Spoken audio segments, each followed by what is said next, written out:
item for all Salon people and then party them. Sierra Leone Media will be bringing you a variety of programs ranging from documentaries to discussions, interviews, news, views, sports, and entertainment.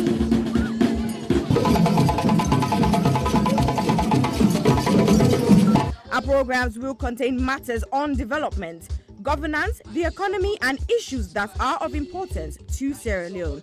So, no left BNO because we get Beberebe program then like Salon discussion, meets the ministers, the president's hour, and the Gladi program. Look me, I look you. All this they start soon na www.sierragemedia.org. Now who's tem these?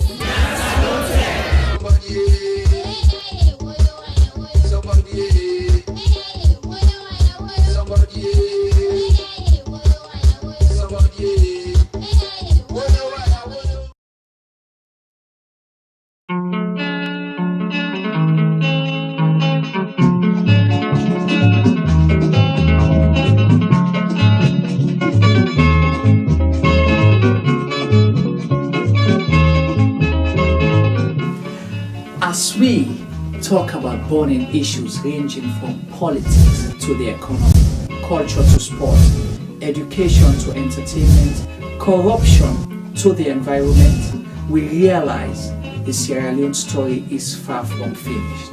So, Sierra Leone Media Production brings you Zoom In. Zooming In is the program that engages everyday people, entrepreneurs, inventors, entertainers, activists, policymakers, and politicians to discuss and debate issues relating to Sierra Leone. Zooming In digs deep into the issues and stories.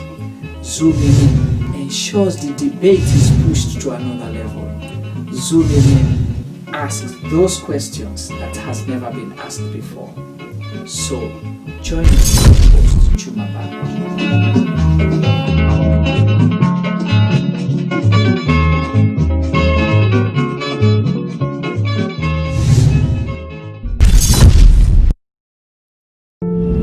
I was raped multiple times by my aunt's boyfriend when I was 6. I was repeatedly raped at the age of 8 by a close family member. I was raped at 19. I didn't speak openly about it because I was ashamed and afraid that people would judge me. I was raped at age 5 by my caregiver's husband. On June 17th, 2020, 5-year-old Khadija Sakho, a beautiful little girl from Freetown, Sierra Leone, was repeatedly raped and strangled to death, allegedly by her own cousin. Her death shocked the nation. But in truth, in this small West African country, 9 out of 10 girls experience some form of sexual violence in their lifetime. Think about that for a second. 9 out of 10. That's 90%. My name is Aisha Sase. I'm a journalist and activist. I'm joining forces with Idris Elba and other activists from across Sierra Leone to support the survivors of sexual violence with the Survivors Solidarity Fund.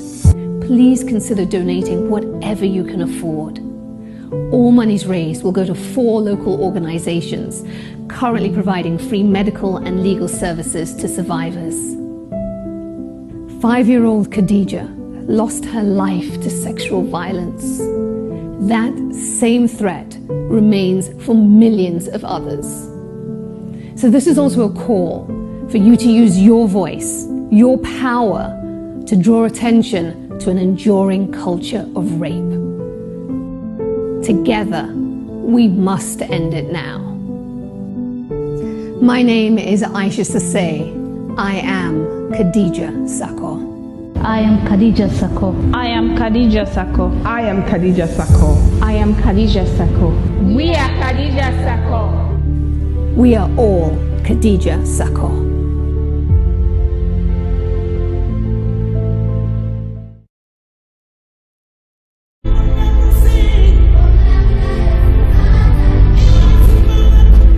When I was young, a lot of things were different. Unfortunately, Most of the differences seen now are heartbreaking and are not good at all. Before now, men were strong protectors of the weak, fathers, brothers, lovers, sons.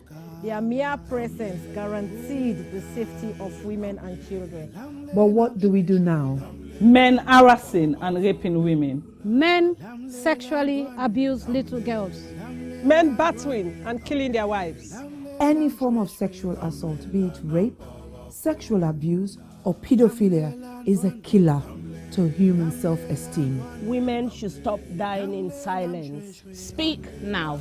The rapist should be stigmatized, not the victim. I think death sentence should be the consequence of such terrible acts. And you mothers, build confidence in your children, put trust in them, listen to them when they make reports, and take necessary actions. Talking of mothers before now, women were virtuous. They were mothers, daughters, and sisters. Nurturing, counseling, supporting their men folks. But now, women are trafficking female children for money. Women are forced to be silenced. All this must stop, and it must stop now. Real men do not abuse, rape, or molest women and children. It is barbaric, unacceptable. Let all real men stand with us. Together, let's say an emphatic no to rape, sexual abuse, pedophilia, and domestic violence.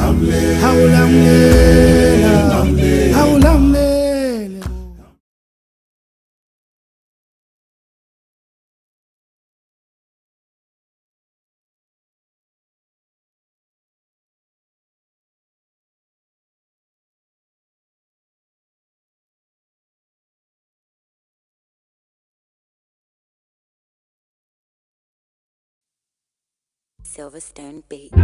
People killing, people dying, children hurting, hear them crying. You can practice what you preach, or would you turn the other cheek? Father, Father, Father, help us, send some guidance from above. People got me questioning, where is the love? See this life going evil, we all have to give, oh yeah, yeah. Cause all I see is evil, and too much killing of my people, yeah, yeah. Let's bless one another, yeah, yeah. So let's help one another. I sing again, yeah. What's me, I don't see this can't seem where they happen. This not to be education opportunity. Now in we need, let we learn for the share, not to all time for big greed. You see this life, the live, is it we lose or we know? Stop killing one another. Let's stand together, yeah. Stop playing the hero, looking at each other like we're zero. On the block with a C, money dip and make every day pan free, yeah. R.I.P. they took our boys, they take our joy, take our joy. This not the time we stop now crime. Don't blind bodies like your future. Stop the stabbing, stop the killing. Let's love one another. Peace. Where is the I see fighting every day, I see dying every day. Why don't we help each other and pave the way for a better life, a life that we all deserve? Instead of killing each other, why don't we preserve? So you wanna be a bad man, he's gonna be a badder man. You got a big knife, he's gonna get a bigger knife. Our people suffered for years in chains. Now we turn on each other, cut for gains. For the ones that send the youth to kill themselves, you pretend to be a father figure but only care for yourself. You are nothing but the flesh of the devil. You're evil, low life on another level. Think about the mothers and the pain they go through. You don't care for these kids, they mean nothing to you. But karma only knows the boomerang maneuver. One day the green reaper will be your remover. They settle the range, ranting up some sanctimonious food. Is as poetic verses, ruminate a prophecy given to a sentient dude. So I say it's at ease for you to listen and deduce the wisdom that's gonna liberate and galvanize you. Under the sun ain't nothing new, that for black on black crimes and breaking news. Under the sun ain't nothing new. You gotta stand up. Stand up for what you believe in. Gotta stand up. Stand up for what is right. Cause if you got me, then I've got you too. Regardless of what you've been through. Even when you're feeling new. Where is the love? Do this if we try. There's no time to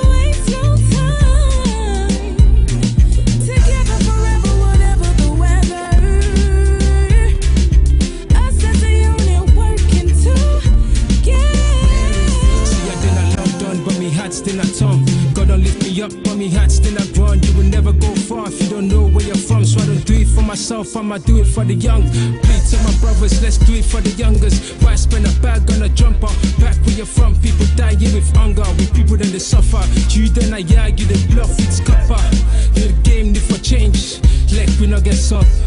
Where's the love? Where's the love, yo? Where's the love? I said, where is the love? Little youth, let's take time. Stop all the knife and the gun crime. Think of the future, paint that picture. Get a youth in the future. Peace gonna rain on me. Peace gonna rain on me. Yeah. Let's stop the violence and come together. Get rid of knives and guns and bomb. Let's be together. With peace and love, golden hopes through storm and weather. See what is going on.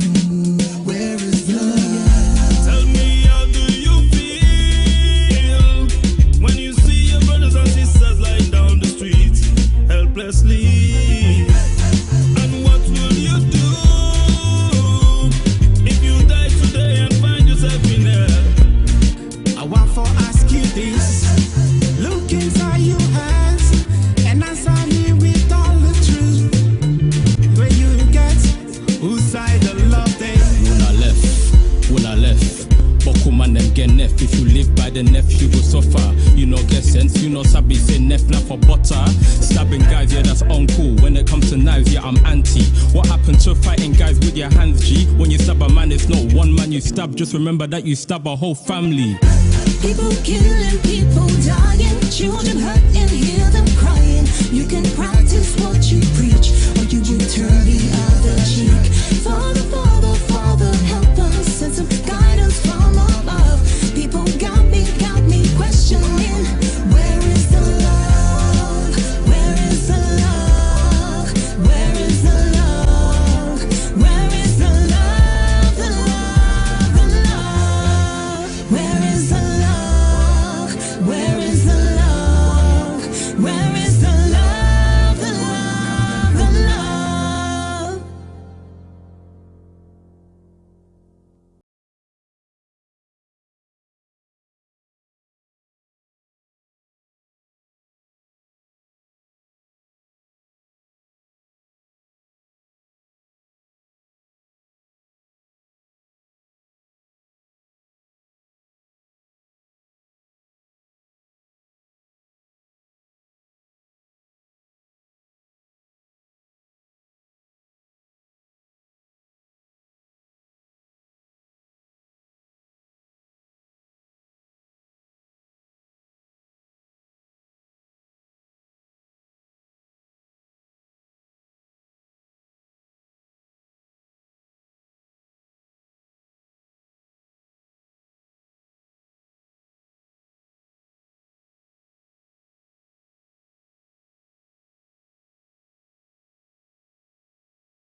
Yeah. Famous. Mm-mm. No, no, yeah. Yeah. Mm-hmm. See. Where are the sing so good? Now me know how to feel. Where they sing so, now me know how to feel. Ain't God, you just see them the miller. Why she comping just a better? You see them no more the miller. Why so the man to return for? How you gonna live this life just for the fella another person down? How you gonna live this life just for the fella you brought them in down? Ain't God, yeah, lily, lily, yeah, yeah, lily, lily.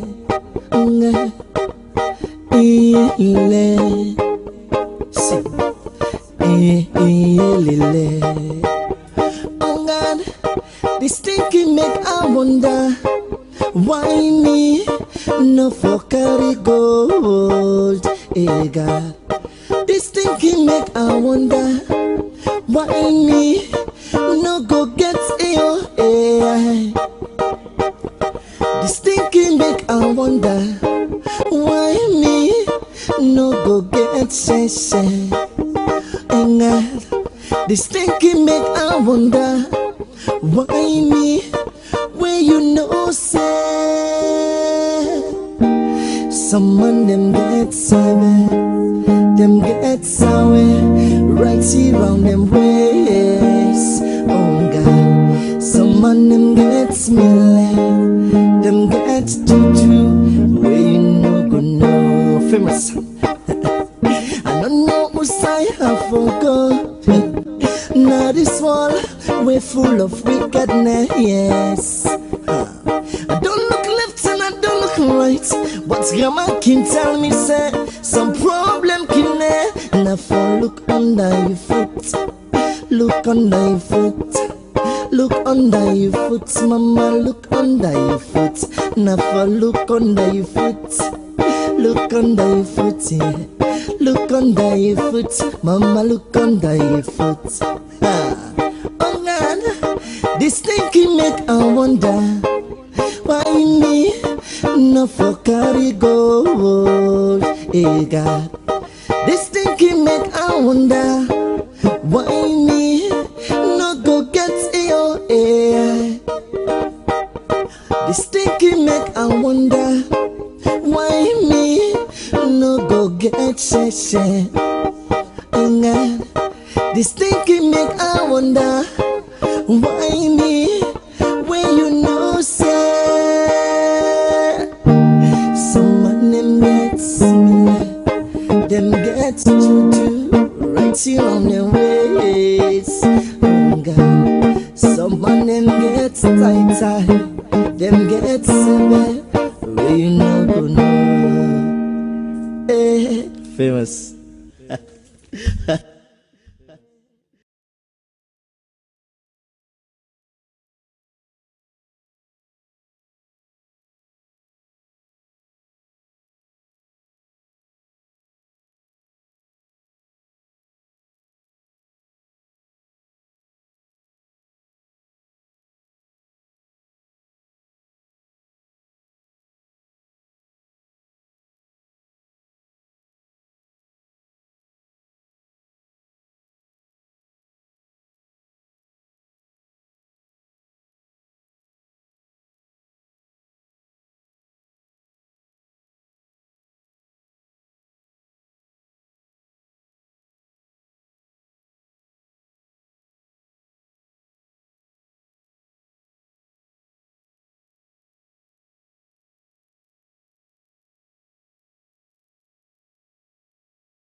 Hello, hello, hello. Good evening, everybody, brothers and sisters, mama, papa, all Sierra Leoneans, both in the diaspora and in Mama Salon.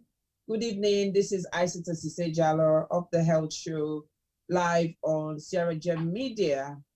And today is the 29th of October, and we're still campaigning for breast cancer because it is still Breast Cancer Awareness Month.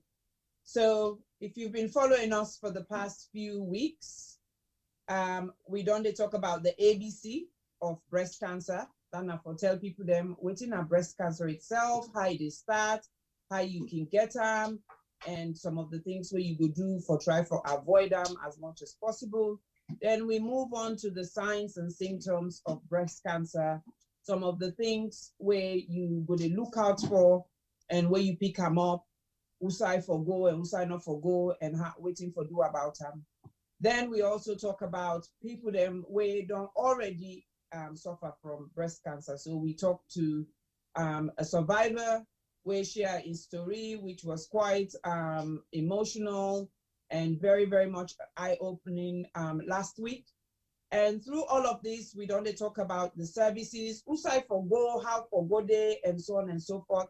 And we view as them, a lot of una don't they ask questions about Sierra Leone, where do people go if they notice some of these signs and symptoms, or if they don't say they get breast cancer outside, then go wait available in Mama Salon, and so on and so forth. So because of that, tell God thank you for technology, and waiting with man called networking. You sabi that, this person sabi this person. We manage for link up with a number of professionals them where they do plenty work in Sierra Leone when it comes to not just breast cancer, but cancer and women's health in general. But today, na breast cancer we focus on. So we much ado, today me they talk beaucoup, and they give them the platform for talk, and today then introduce themselves to una, then go tell una what they do, the young role where they play in Mama Salon for help with this cancer, where 1 in 4 women can develop during their lifetime, and why it's very important if you get information soon enough, it no need for be a death sentence. So ladies and gentlemen, with no specific order, they say ladies first. So they introduce according to how they join into the program today. So first of all, we have Tina Davis, OBE, and welcome to the Health Show on Diaspora, on Sierra Gem Media, sorry. And we've got Dr. Isaac Small, welcome on Sierra Gem Media. We also have Mrs. Crimelda Parkinson Pratt, welcome on Sierra Gem Media as well. We are also expecting our 4th panelist, Khadija. I'm sure she will join us, but as we know, the network can be a bit challenging sometimes for the Mama Salon, and also us here in the diaspora. The weather has not been great, so and with all the pandemic that is going on, there's quite a lot of pressure on the internet services. So please bear with us, please be patient, and we would start the program now. So over to you, Mr. Juma.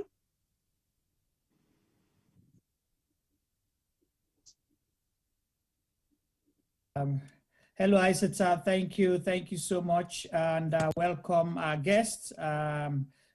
From Sierra Leone mostly, and we're truly happy that we get on the Sierra Gem Media platform today. And welcome Khadija Kone, you don't join we, she's here with us. Hi Khadija, Assalamu alaikum. Can you hear us? All right. Well, that's Khadija there. It's time for connect, in sound, but it is with we right now. And like Isata say, you know, now continuation of the conversation that we would only get about breast cancer awareness, breast cancer education, breast cancer information, and for help, for points, you know, we all to the right direction, because, you know, you can't wait until something meets you before you get for begin fan, you know, usai for go or uda for call, because it can be scary, you know, so many things then can happen where, you know, able for member, which is supposed to do. And then sometimes before you member, you don't jump to the wrong things before actually able to get the help. So then if you're not fortunate, it will be too late. So this is why this month and every time we get in conversation are so important. Like when I see, we always can get a pink challenge now. Last time the guys they bully me today na me own turn. I don't get pink shirts, I don't get pink tie, but when I say I get no one can beat this. They say join us in the fight. So we all get for join that fight for beat breast cancer, for fan help, and any kind of cancer, and more so any kind of sickness in our country. We can cry, say, oh, most of we do it in the diaspora. But we want to go back home, the health system, oh, you know, if a sick me person go for minor things like malaria and other things. But when it comes to breast cancer, that one day force, you know, if we imagine, say, because, you know, things say any kind of help, they na salon. But we glad we get some brave people there. We don't put their life na the line, put everything. Some of them be in the diaspora, then don't left and go back and say then we go provide this service. But they cannot do it alone, and we all get for do them.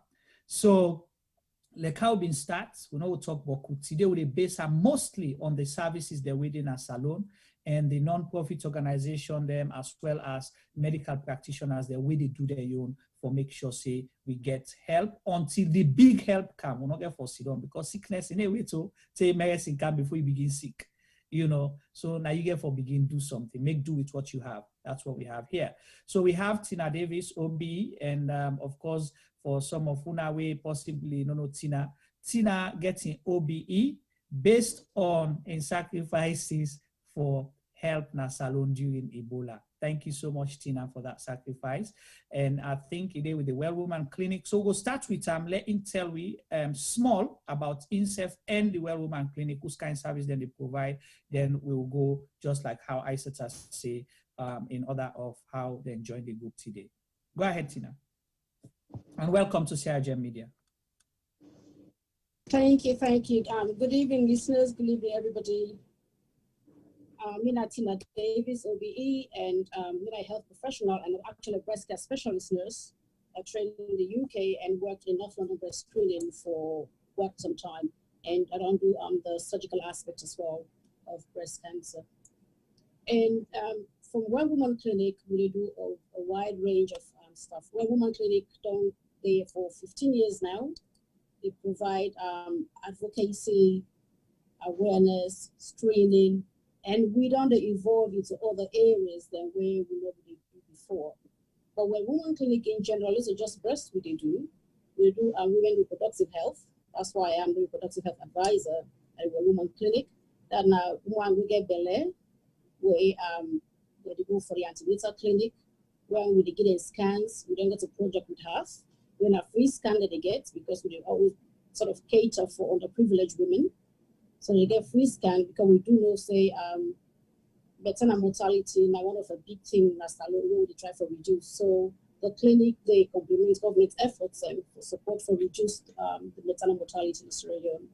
So we do wellness, and that's diabetes, high blood pressure check, even travel screening, apart from the COVID test we did also.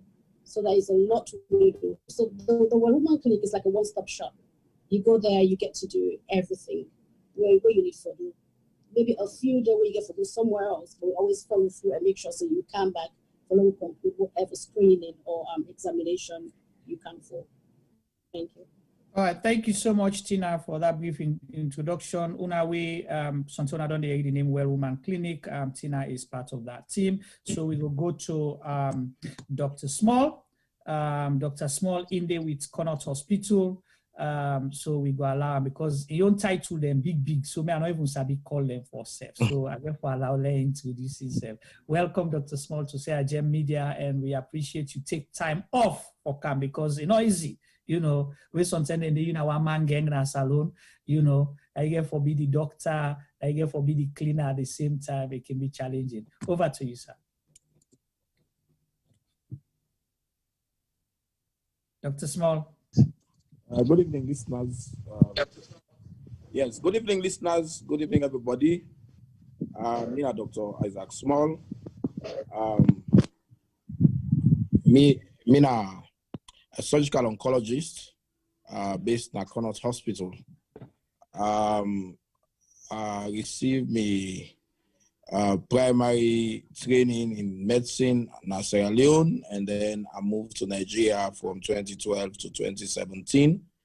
Also, I be trained as a surgeon specialist in general surgery. But in general surgery, you can choose a specialty in surgical oncology, and in my division, also I be there, basically breast, colon cancer, and soft tissue sarcomas now they deal with. And then I returned to Sierra Leone and then go to the Women's Health Institute now Alexandria in Egypt and get me advanced training in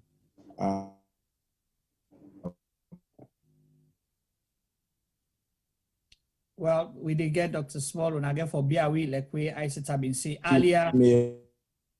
Cancers, that is breast cancer. All right, now they get me now? Yeah, we get you. Go ahead, sir.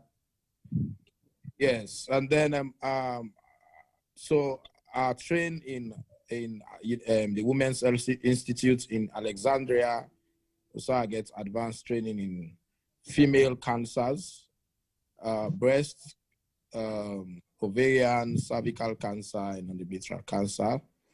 And then I returned to Sierra Leone. I'm also a lecturer in surgery, teaching specifically oncology in the College of Medicine.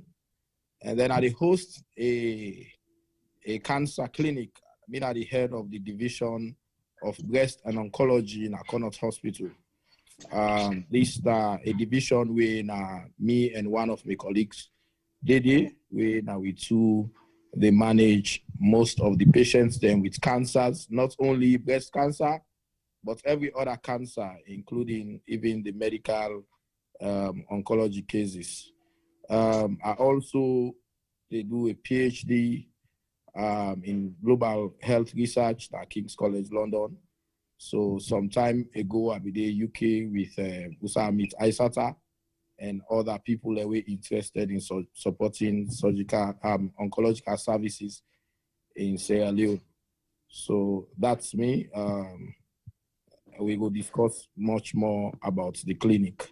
Wonderful. Thank you so much, Dr. Small. Well, like I'll be say, now one man can get told about load them in one grain, but it try as Africans and more so we woman them, then sabi multitask. So I should say don't learn that skill they and that.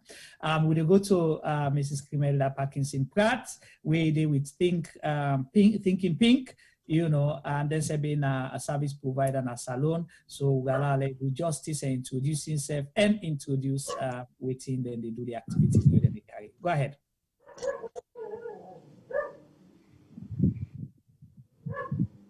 We're not here yet. You're muted. Okay, sorry. Go ahead. Yes, good evening, viewers. My name Crimelda Parkinson Pratt, and me are the founder CEO of Thinking Pink Breast Cancer Foundation. I studied in the London University and further went on to Johns Hopkins, where I did my nursing and also worked with American Cancer Society in the breast area, studied breast as a module. And I'm back as a founder and the CEO of Thinking Pink, trying to raise awareness in Sierra Leone, because as we know, all we get now, the prevalence high, and so we pay attention to that. we come back home for can give we all after we don't gather from abroad in terms of we knowledge. And I'm happy to be part of this team today, and I'm honored. Thank you. Thank you so much, Mrs. Parkinson Pratt. So they get people from all angles, but everybody interested in going back home to, you know, give their own little. They say every little helps. Now, so Tesco can say no, so, and I believe in that slogan. So we're not for wait. We can say waiting your country do for you and waiting you do for your country. So I choose. They were also then choose waiting them for do for their country. You know, so we cannot wait and make excuses, say, we get for wait, let the system better, then get for fix some first before we go. No, they dived in and today then they save lives. So now go to we own darling here. We've been there with we last week, Madam Khadija Kone. I'll say assalamu alaikum to you again and welcome to CRGM Media. Last week you can't ask, you not disappoint. And we still get the phone calls and text messages. You represented well. And Khadija, for now we just joined. She is a oncology nurse na Salonde. I think they work in a Connaught Hospital, but we'll let you introduce himself today as well. Go ahead, Khadija. Walaikum salam, Mr. Femi Bashar. My name is Khadija, and thank you for having me again today. Thank you, Aisata, as well, and Sarah Jim. My name is Khadija Kone, and I am a nurse trained, RN nurse, state registered nurse trained here in Sierra Leone. And I also further acquired breast cancer certificate training in Ghana, Accra, Curable to be precise. And recently I've trained in India in the area of in an oncology nursing department. Attained 6 months, and I'm back here serving, you know, caring for cancer patients. I'm a nurse as well at Connaught Hospital, surgical ward to be precisely, where most of the patients are being admitted by the man himself, Dr. Isaac Small. And also I work at the same time at Think in Pain Breast Cancer Foundation, wherein I engage in advocacy, counseling, chemo orientation, nursing navigator, and as a nursing navigator. And I would say the list goes on, like you mentioned with Dr. Small. I'm a one gang nurse lady, wherein I have to fit in a lot of shoes in order to best administer a proper quality care to cancer patients, especially breast cancer. All right. Thank you so much, Khadija. Welcome again. And well, we don't hear waiting to happen at Salon. This is not the reality that we are faced with. So far, it don't show say we get two organizations, one medical doctor and one nurse, and possibly other people the way they help them. But now they were so we don't see for so now they already talk about. So lucky I lead on, turn off all your lights, and imagine say 1, 2, 3, 4, 2 organizations, and then 2 other people, they provide service to 7 million Sierra Leoneans. Just 5 seconds and think what that means. Just 5 seconds. So I will leave you that as with a food for thought. And I want we clap for them people here. So Aisata and everybody in the team. Slow clap for them first. Slow clap for them. Join and clap for them, please. Please. You know, we appreciate Tuna. We appreciate Tuna because without Tuna, a lot of people go suffer. So let's come to the reality.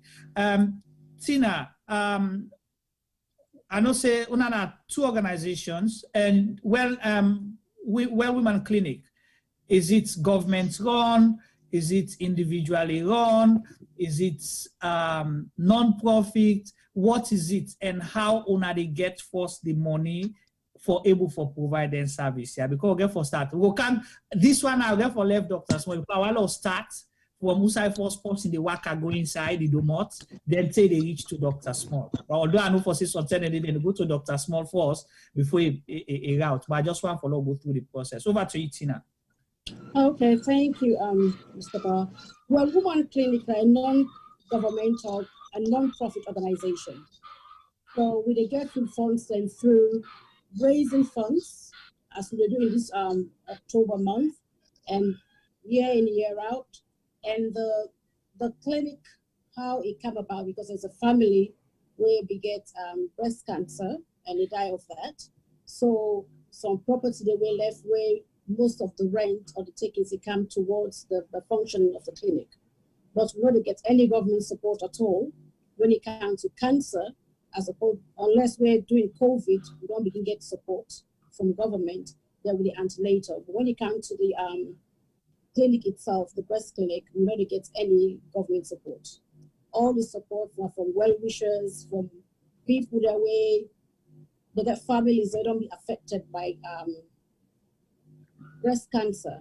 Other things they were in memory of their loved ones, so they continue for or they start for support the clinic.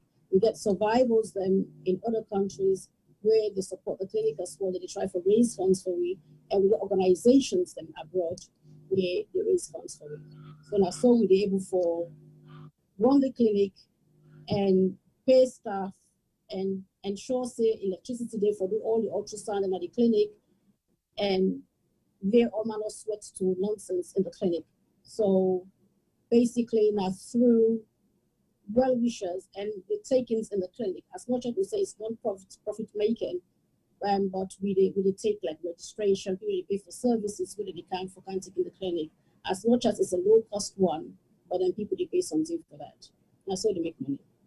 Okay, all right, thank you so much, Ron. I don't see. Let's go to Crimelda quick. And Crimelda, you self tell we, una self na government run, private, and how una self they get to na own small for keep things going. Well, thank you, Mr. Barr. We are a non-profit organization and a local NGO. We raise funds through a marathon where we can normally get in October, as this is the most important month for breast cancer awareness.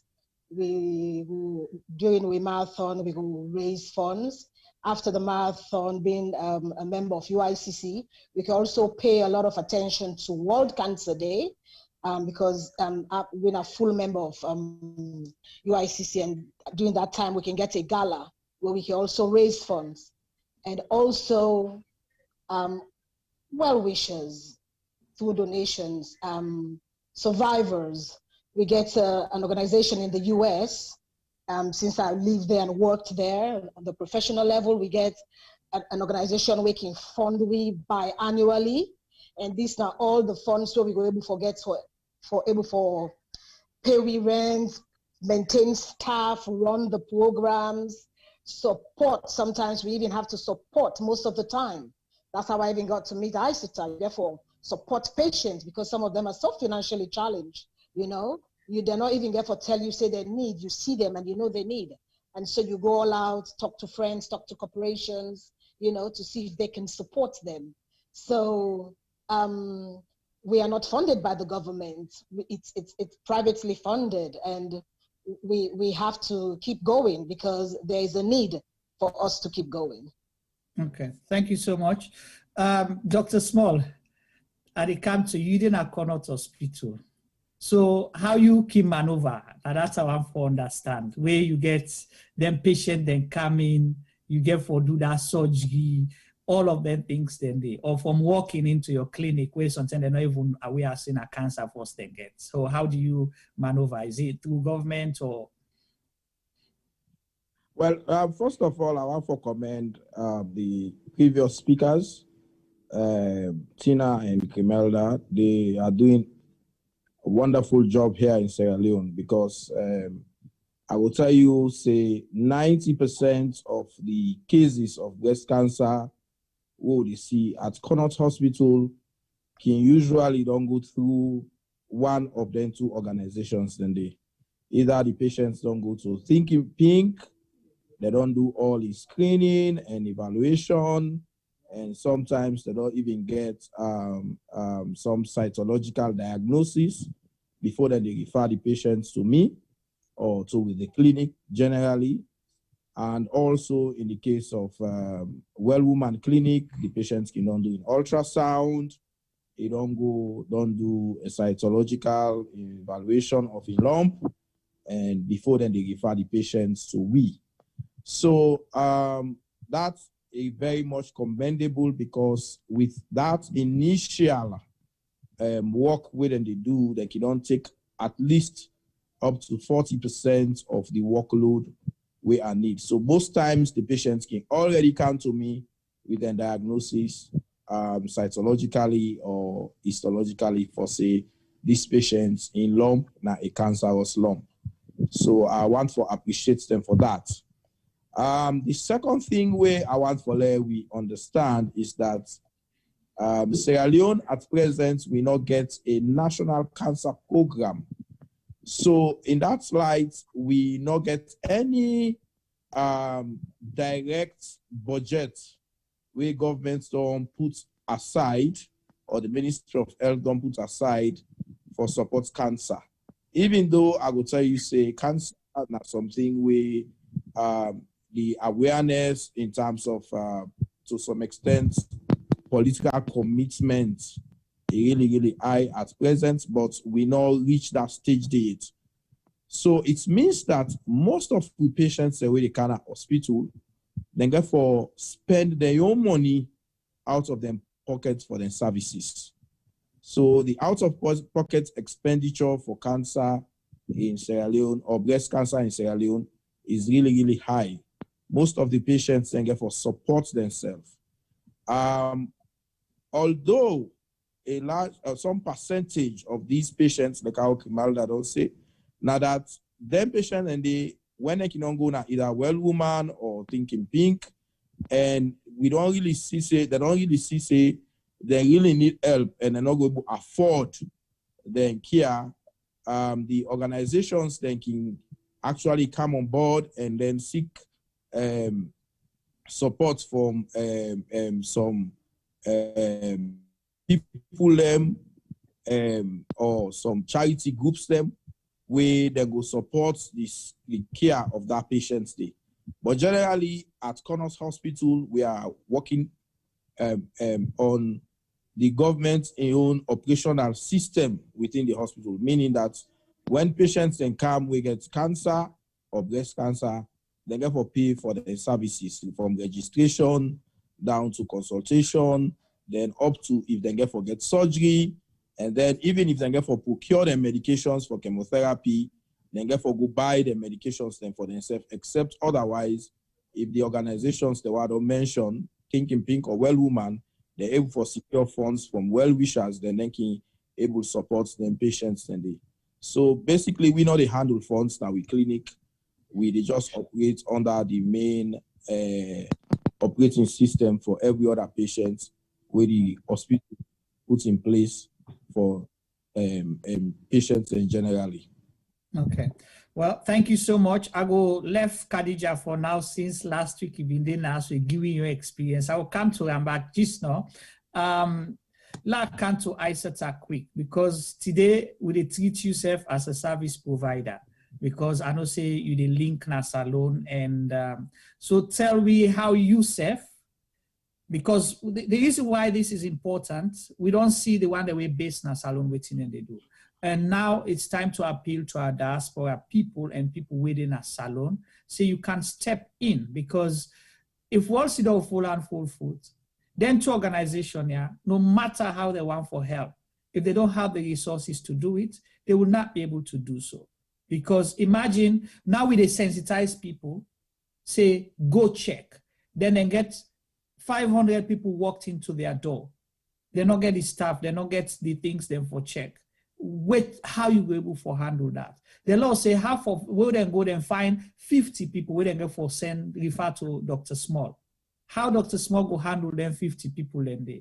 We'll go make them people not discouraged and go back home, say, well, I go to Pasori, Pa Momodu, Pa Yakuba for let a sort out for me, because that's not the easy option. Because if we say let people, they'll discourage people not for Guyanda, how can we make sure the organizations that are operating right now are able to survive and function and do their work? Because that is important. Aisata, over to you quick. Thank you. Thank you, Juma. So what's in the question we get for me? You not tell me, just I say you're not a service provider, salon there as well. I know say you don't go adopt word 2. Yeah. Right. So the reason behind that, and also, you know, how you they make sure or waiting at the vision for this, because you started this health show as awareness raising, but more so that you don't link with salon, you don't go salon, you don't see the need, and you can't stop anymore.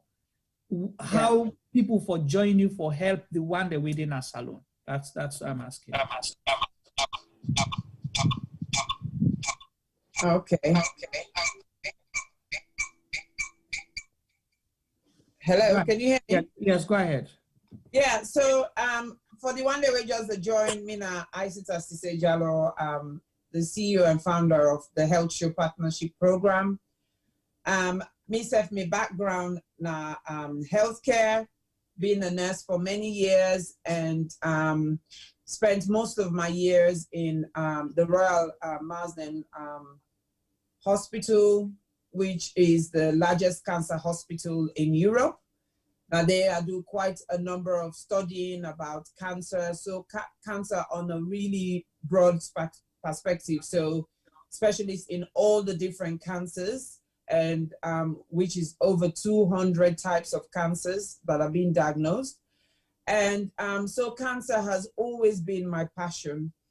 So even though my health show program, it's about raising health awareness and well-being, making sure people do what they're supposed to do, it is also primarily about supporting people who have done what they're supposed to do, but are struggling to make ends meet in terms of their health care.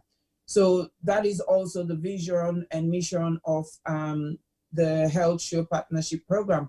But most importantly, also, it's about collaborating with other healthcare professionals or non-governmental organizations, where also their main objectives now for promote health and well-being and support and manage people them where they suffer with various illnesses, especially cancer in Sierra Leone.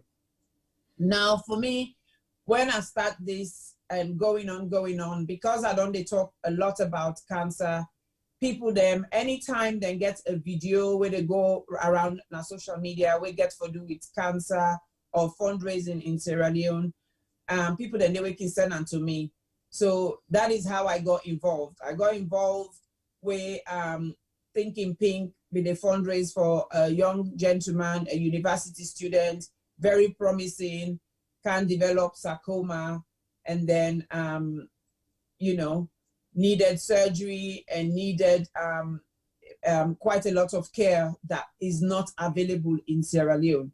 So the fundraising, you know, the financial burden was really, really big. I think about $10,000 plus.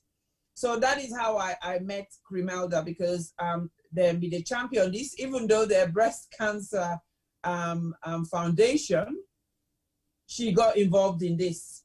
So I get involved, help for raise funds, help for liaise and do way to get for do till finally that lady. So that was kind of, for me, that was my journey with Sierra Leone and cancer.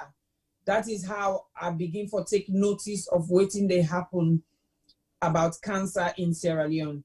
So from there on, of course, travel to Sierra Leone as I always do, but this time purposely where I go, I said, no, I spend a lot of my holiday time getting to know the services with the Sierra Leone. But unfortunately, because it was the festive season, I'm not able to go all around because some be don't close or some the key players they not be there. For example, I go well woman, but I'll not be able for see Tina, neither I'll not be able for see Jennifer because it was just it wasn't the right time. But because like Dr. Small said, I've been already meet Anaya through another charity that is also doing a lot of work in Sierra Leone in terms of data collection. Sierra Leone Cancer Charity, VG. I kind of linking, the link just happened. So I link with Dr. Small, I link with Crimelda, link with Khadija, and then basically I spent a lot of time now Connaught Hospital, now Dr. Small in SOP clinic through the means of another young girl who I meet through Thinking Pink, where we need surgery because of breast hypertrophy, which I think I don't mention them before because Inobi gets breast cancer because she was only 16, but they get quite a lot of breast tissue overgrowth, which and so I can get more and more involved. Now, as I get involved, just like what they say, Juma, it's Breast Cancer Awareness Month now. And last year, 2019, like Crimelda say, they did all their campaigns. They advocated, they raised awareness, they fundraised, and guess what? People heard them, people listened, and then the people then start for come. That they either now well women clinic that they go, or that they cannot Thinking Pink, then actually begin come because of the sensitization, because of the impact of the sensitization where they get. But then when them people they are come, like now I think Thinking Pink get over 100 women them on their caseload, we need some sort of support, either chemotherapy or surgery. The challenge was, how could they afford these treatments where they need? So for me, that was one of the areas I thought, we already get 2 good services that go on in this country. They just need support. Mm-hmm. Because with support, they will be better, they'll do more, and they're already known within the community. So I begin to do financial sponsoring, I begin to do financial fundraising. Whenever they get a specific case, Crimelda will always call me or WhatsApp me and say, this is not the situation, what do you think, what you will do, and so on and so forth. Then myself now London, I do annual cancer conference again for raise awareness in our Black community in London and UK in general. So through that, I the fundraise. So that money where the fundraise, I the invest them back into these organizations in Sierra Leone, so that these people then we really, really desperately need funds for their treatment can have access to it. And of course, like I say, fast forwarding to Connaught Hospital, because I spent so much time at Connaught Hospital with this young lady where be there under Dr. Smalling care, but under my responsibility, I end up spend so much time now Ward 2, where happened for me the female surgical ward. Now people going to say, oh, it's not just breast. It is not just breast ward, but they do a lot of breast surgery on that ward. And also where patient then come to Dr. Small, where Dr. Small don't see them and he don't prescribe chemotherapy, where they go get them their medication. Now this ward that they come for make we nurse Khadija go able to administer the chemotherapy. Now, for me, working as a cancer specialist nurse in the UK and knowing all the protocols and policies and guidelines to do with cytotoxic drug, immunotherapy drug, targeted treatment, surgery, you name it, aftercare and everything, I said to myself, wow, this ward really needs something. So, but also me and Dr. Small at the Shadow M9 clinic. So one day I said to him, Dr. Small, what do you think say I for do? So he actually said, you know what, rather than you they help one person, see, I'm not saying you know help individuals. So, but you will get greater impact if you consider doing something where lots of more people go benefit from. Now I said, like, wait, so he said, you don't think about Ward 2? I said, oh yeah. I said, yeah, I think so. I said, because I didn't know things like that. You're allowed to do things like that anyway. I'm not saying this country, you know, they can't no you go say you want to adopt a ward. So anyway, he said to me, yeah, he said, think about it. So I went home, thought about it, prayed over it. And then discuss it with my husband. We'll talk that day. Now he said, it's a good idea. I said, go for it. I said, you think so? He said, yeah. So I come back the next day and I said to Dr. Small, I think I take you up on your offer or your suggestion for say we should adopt Ward 2. Okay, hold on there. That hold on there. Yes, hold on there. So that's how you get to adopting Ward 2 and adopting Ward 2 for make sure say it help. So yes. I will still left Khadija a little bit. Again, a reason why. Khadija, I'm not being unjust to you today, but just bear with me. We'll go kind of the journey with the go. Family where they watch. So when we say join us in the fight, all the story there. If you go na battlefield, you not get you arms, you ammunition, you not get you military gear and all that, you bound for lose that fight. So what can you do? We don't get people in soldier man they don't ready for sacrifice themselves, say, then go ready for fight breast cancer and cancer generally. They don't put themselves before. What can we do as a people to support them rather than for go reinvent the wheel? Because then they one of the organization 15 years, Dr. Smalley, they don't know the ins and outs. So then rather than you go start something new, why can't you just support these two organizations, support Dr. Small, and they will get more Khadijas them as well at the field. We know so we get a lot of people out here with expertise that can go out there and volunteer to help, but it will not be sustainable because you're going there on a short-term basis. It will still be needed, but I just want to let we know that the reason why I say this, in 2017, we did a medical mission to Sierra Leone. And during that medical mission, we are fortunate to Well Woman Clinic opened and do much to we. So we did this, people then come, but from Well Woman Clinic, it was just one day. Out of that one day, we go to a lot of cancer nurse system and an organization where we partner with was, specifically for cancer in the UK, in the US now.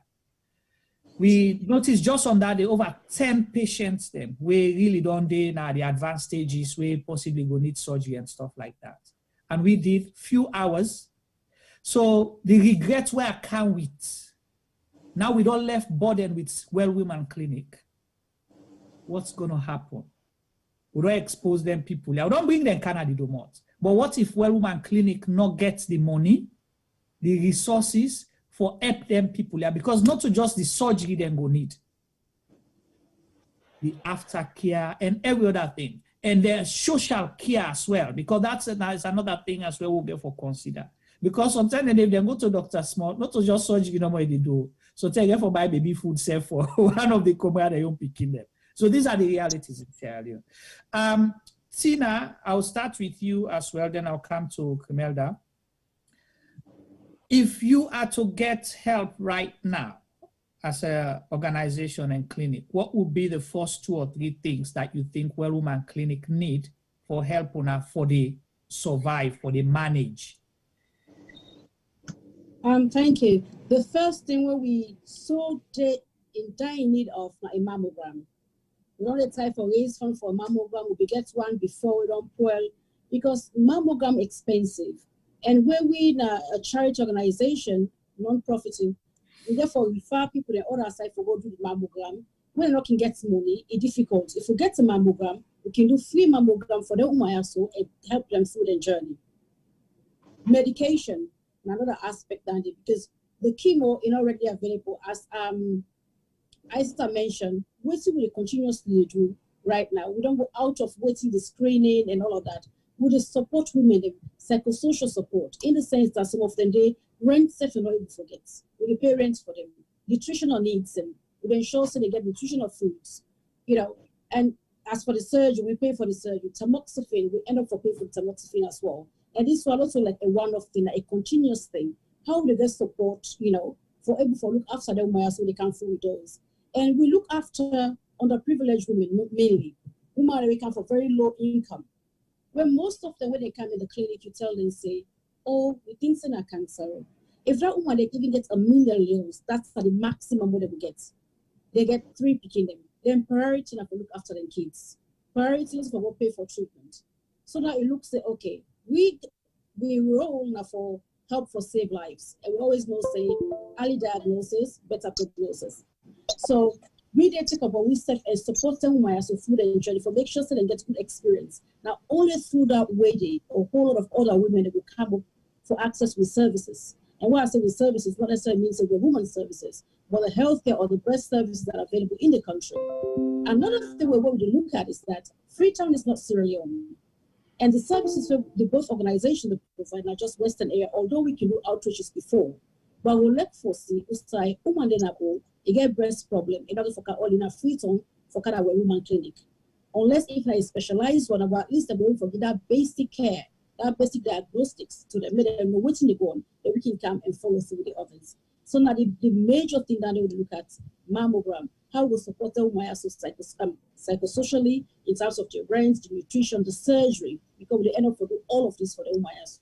The tamoxifen, where they need the chemotherapy, whether people that they out there we get access to pharmaceutical companies where we say, okay, we support with chemotherapy drugs, even if they say, okay, now cost recovery in a very low, a non-profit way for we want to get access to the service system. Those are the sort of things that we're looking at and would like to see happen to our women in Sierra Leone. Okay. All right. Thank you so much. Crimelda, to you as well. You're muted right now.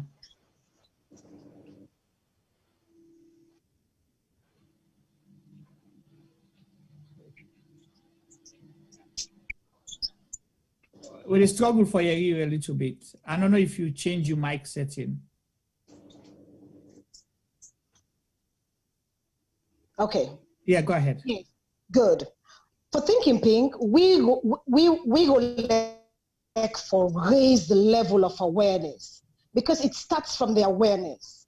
Most of the women, to tell you the truth, the other day we were in a corporate presentation.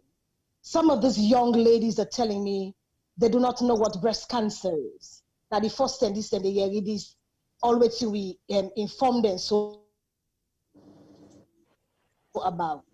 So for me, I think we want more resources for raise the level of awareness because knowledge is power. After that, we too, a mammogram machine is so important. It catches the lump so early, detects it right at the onset. So that too is so important. Sometimes the psychosocial, we need to counsel these women because most of these women, they come under the lost to follow category. When they're not diagnosed, they now say they get breast cancer. They're not able to deal with it. And the system, the infrastructure, I always say we are lacking it. The system not there in place, now you begin counsel them right away.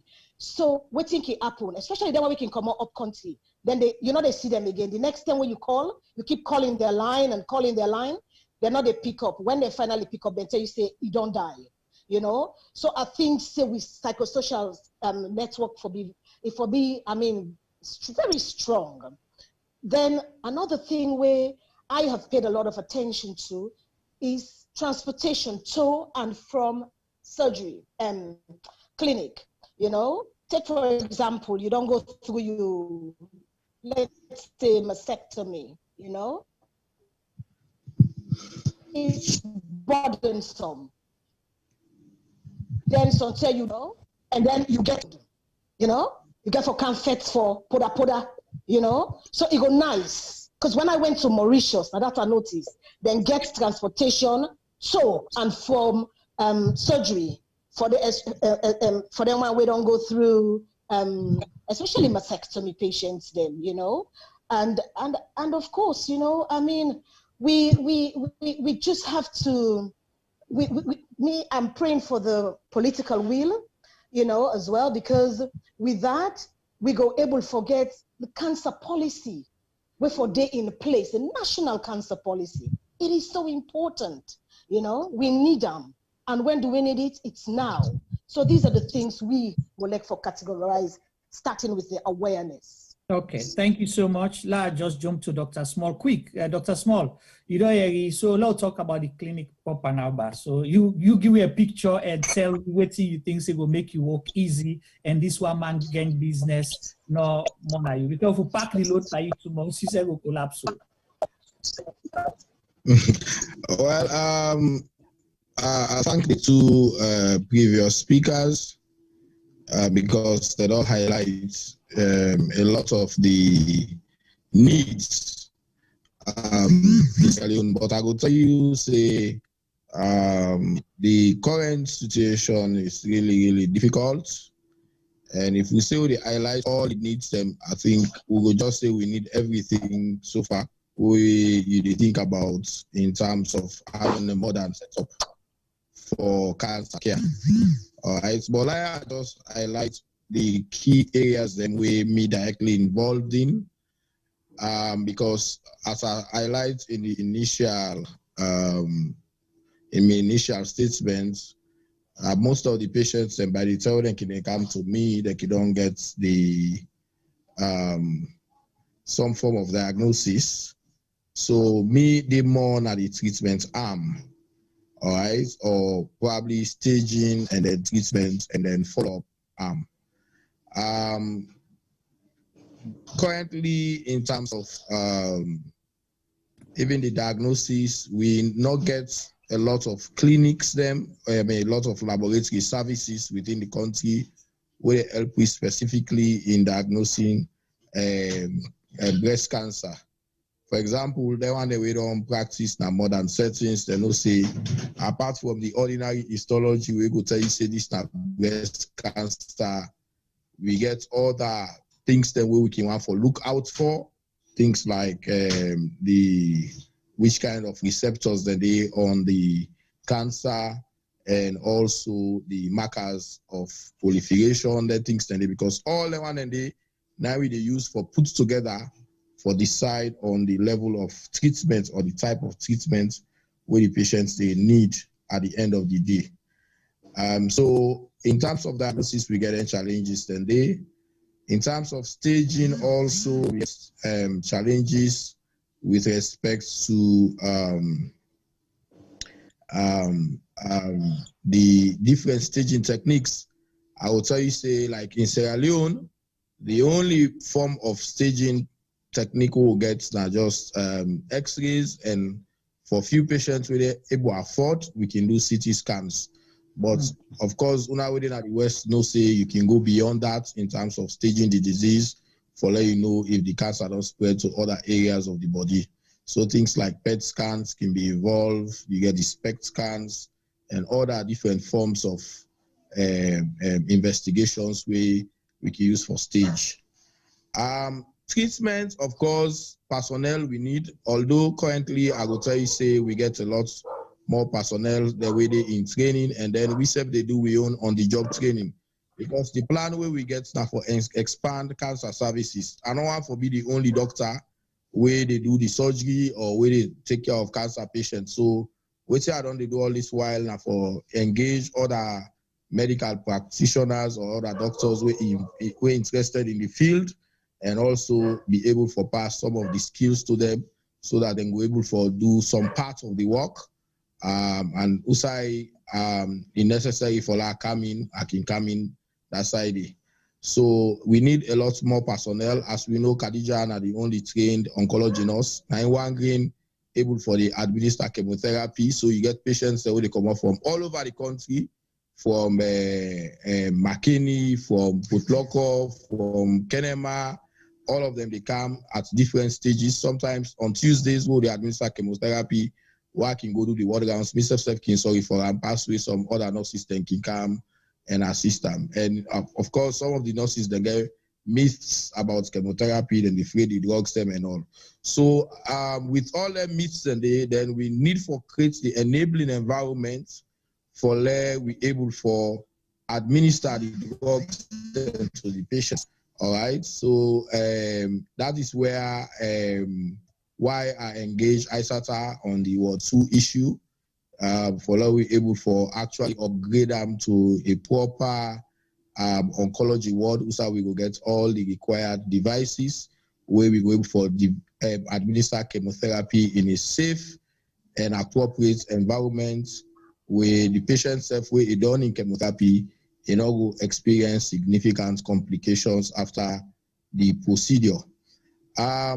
of course, we get challenges with drugs because at present, the only pharmacy where they import chemotherapy agents that they use for treating patients there, na a private pharmacy. So chemotherapy drugs they're not there on the national essential drug list. I don't try, don't they make efforts for we able to get them on the national essential drug list so that at least their medicine they go available readily in Sierra Leone.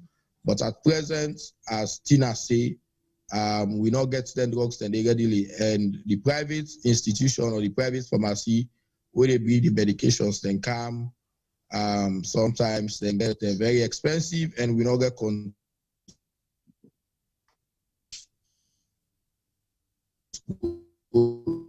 over the prices because not we the private business they carry with them.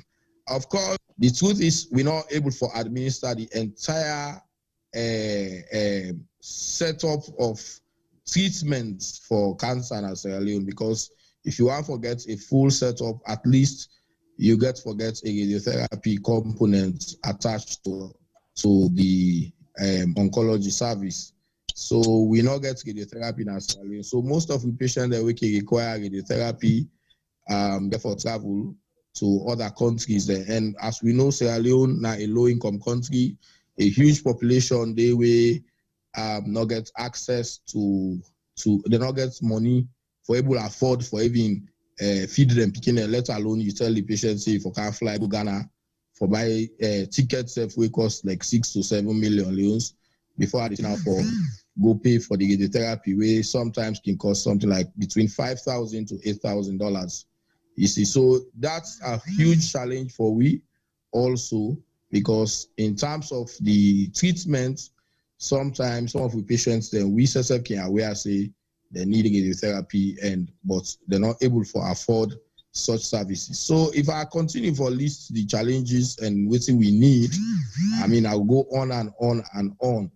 But as I say, the basic things then what I highlight we get for do with the aspects of screening.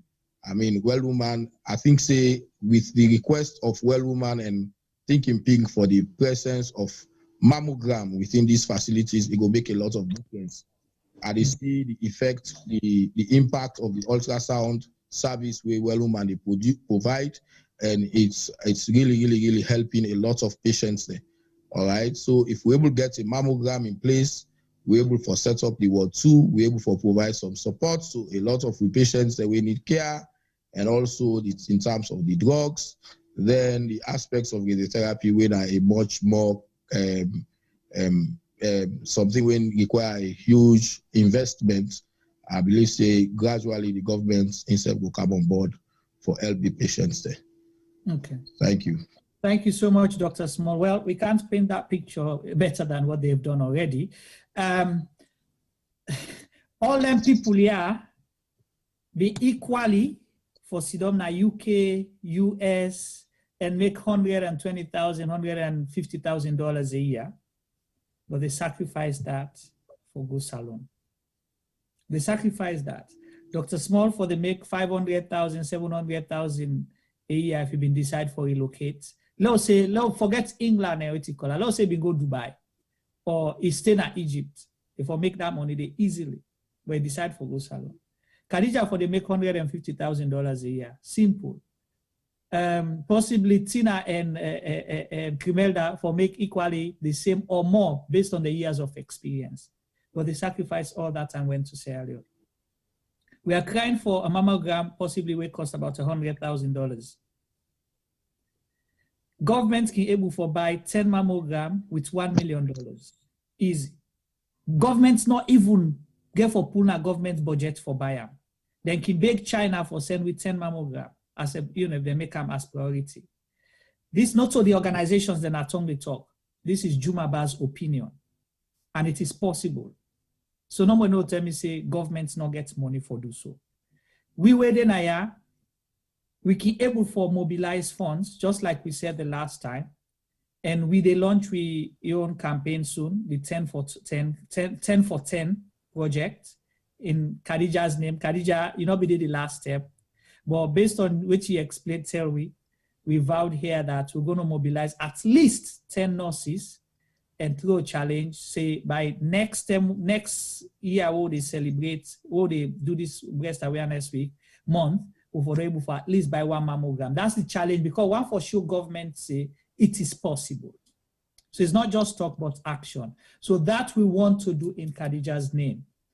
You know, we're not going to possible because imagine Khadija na one real oncology nurse for Ward 2. So if Khadija decide for say, I want go rest today, not feel for car work, what happens to those patients? What happens to the support where Dr. Small supposed forget? If Tina decide for go vacation or since I get family business for go do somewhere, what happens to the well woman clinic? Last time, somebody asked me, say, if somebody then a McKinney, he need this help, what thing will happen? Just like you say, everything is centered in Freetown. It's my body they call right now, and it's a shame. Khadija, how do you manage? Hello. How do you manage one oncology nurse? You know, now or two now, you work 7 days a week. How do you manage? Yeah, indeed, literally. Thank you very much, Duma. I'm sorry again for the short absence due to technical issues, but I'm back now. So I work with Connaught Hospital with Dr. Wonderful Small, and I also work with amazing Cremelda Pratt at the Thinking Pink Breast Cancer Foundation. So basically, Thinking Pink, we sort of like raise the awareness. We go out there, we sensitize, we train women, even trainers on how to specifically, you know, check their breast or perform proper breast examination. And then when we detect some abnormalities, then comes the referral, right? At Thinking Pink, what we do there, we do basically like the orientation and the education they needed, sort of like to train, to inform the patients on what treatment options are available here in Freetown, Sierra Leone specifically, and sort of like refer them to the appropriate doctors, just as Dr. Small, which we always do, especially those with who need like mastectomy cases. And after Thinking Pink, I would go with the patient down to the Connaught Hospital, and I put on the Connaught Hospital nurse uniform. So then I'm Connaught Hospital nurse then. And I'm with the patient, and we help plan their patients when it's time for like them to, when Dr. Small tells them to do mastectomy. Most of them run away. They're afraid, first of all, of the stigma. Second, of course, the treatment cost that is involved, and so many others. And so I try my level best and counsel them as much as possible. Like we said, Thinking Pink Breast Cancer Foundation, we have a lot of survivors there, and we form this group, you know, sessions, more like group counseling, where they come in and they see other patients, other survivors, and that sort of like motivates them and educate them, tell them that it's not the end of the world, that there's a chance that they could survive this if only they receive the treatments right on time. And at the same time, for those who are financially challenged, because I'm working at Thinking Pink Breast Cancer Foundation, when fundings are available, I identify them, and I personally pay their treatments, you know, get the receipts, make sure that they receive, especially like chemotherapy, surgeries, and after, even during surgeries, I engage in their, you know, sometimes perform a job of a scrub nurse, sometimes, or even circulating nurse in the theater. And then back into the ward, I make sure I, you know, monitor them, make sure that they're stable, that they're improving and healing throughout, and guiding them, counseling them, simply because I'm a survivor. I've been through a similar situation, and there's so many women who have undergone to treatments like that. And for the past, let's say, 6 years of my nursing career, I have seen an evolving, some improvements somehow, some services being added, and more, I would say, a little bit more structure when it comes to cancer treatment options. However, we are still, or should I say, there's still a huge gap that needs to be filled, a huge gap. And so I performing so many roles, for me, it's like most of my colleague nurses themselves calls me jack of all trades or nurse of all trades, because I literally engage in fundraising activities, caring for patients, counseling. While in Ghana, in India, I acquired many other skills. I am a certified lymphotherapy nurse. I would just say that.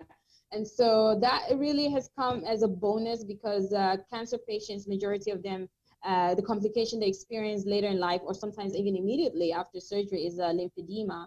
So we help manage them. And wow, there's just too much I have to do. I have to be honest, but I would say, thank God there.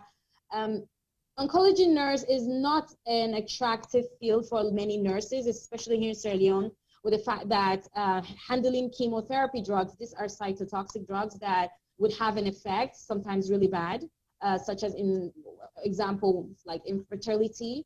And being a young lady handling with that, it's really a challenge, especially when I newly arrived after training as in an area of oncology nurse and administering chemotherapy.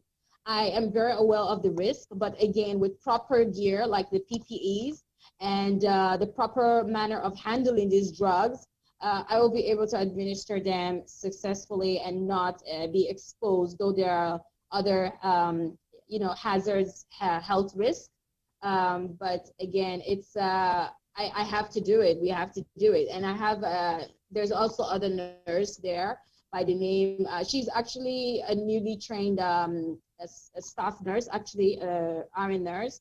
And she has been, administering these drugs, although we had a very short training, but then back then I wasn't really too confident because of all this risk involved when it comes to chemotherapy especially. But having going to training in India, I gained a lot of skills and I'm very much aware and pretty much know how best to properly manage and protect myself. And so It's very important that we have more nurses who are trained in this area because the cancer patients are coming up. They're increasing every day.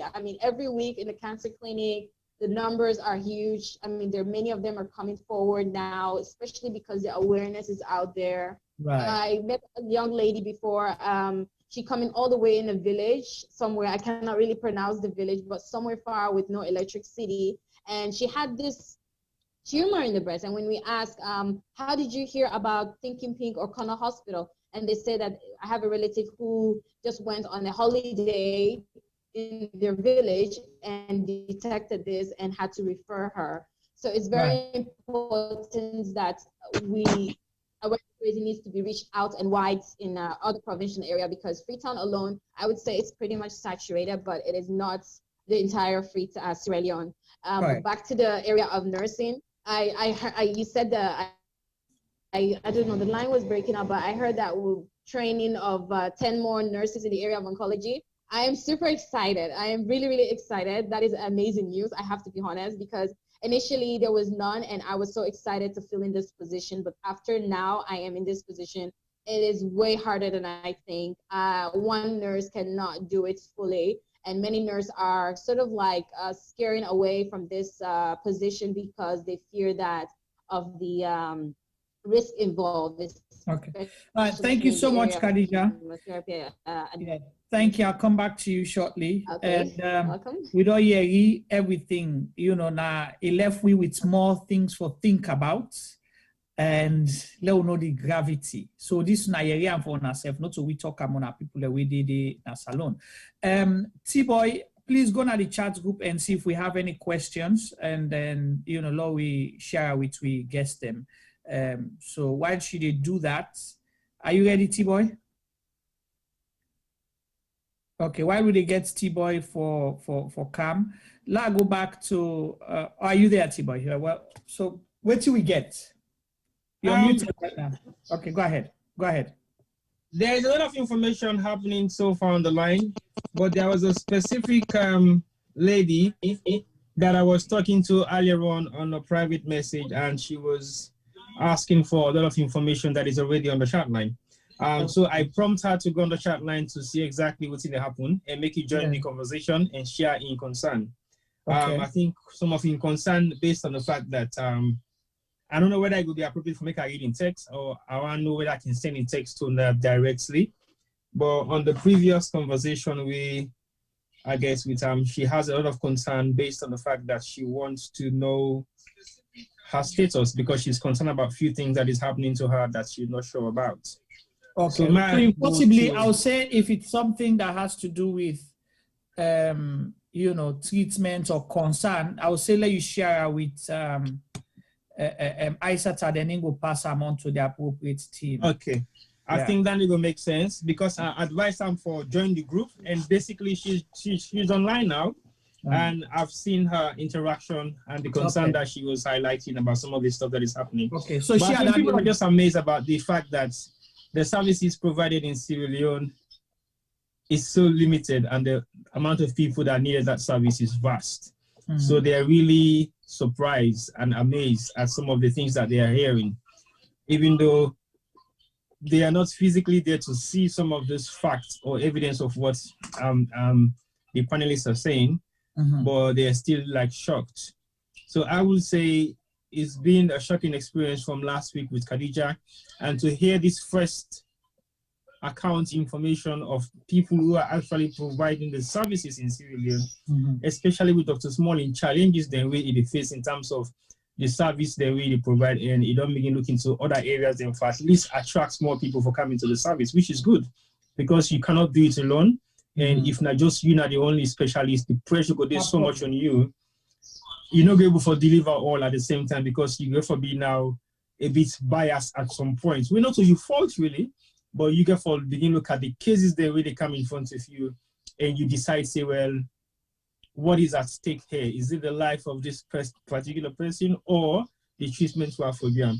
So every services the way they happen, and now all they put themselves in a very compromising situation because you don't have the resources enough for you to say, like I send these people and go here, send and even with the non-governmental organizations then when I thinking Pink and Well Woman, I was in Freetown when Well Woman was open. And it was amazing because when we go to the area itself, we go to the clinic, we realized, wow, everybody was so amazed. But guess what? It was only one bed. And imagine the kind urge for that particular one machine the way Well Woman gets, and the kind noise with that one machine make. But you think about this whole country full of so many people, but not just one game machine anymore for cure. Just now. Another machine, they know they work. Well, that's the problem. So imagine when that machine they been kind of salon, how Freetown been talent. It was like lights don't carry, lights not been on there for like 10 years. Yeah.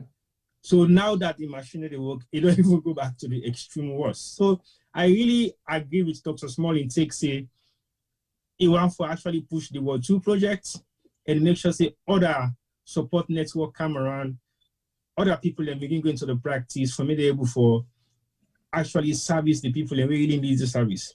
Khadija experienced last week, we're gonna challenge which you don't express already.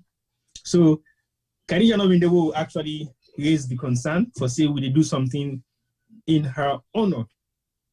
Because Khadija was a superwoman. I called her a superwoman when I listened to her story last week. And in story touched everybody in the studio. It was extremely emotional. At some point, she has to take series of breaks. Because I know if you say even get all those emotions while she was going through the process. Right. Because even though we go through your own process, it's still they render services, support, help. So Khadija was a social worker. Khadija was a nurse. Khadija was a letting agent. Khadija was a financial accountant. Khadija was basically everything. Right. And at the same time, she's going through the same process of them people that also really describe for help. So it's not an easy task. And on an area of specialty, again, they attract too much people in a salon because this norm in Sierra Leone is what can I do that will give me quick turnover. Returns, yeah. And that's not the thing where everybody look out for a salon. But, so but it will be a big struggle. T-Boy, that's going to be my other challenge. You know, this is a business opportunity as well on a cost recovery basis. We then also, possibly some of we get disposable income. We say, oh, we want to go invest in a salon. But what do we for go invest in?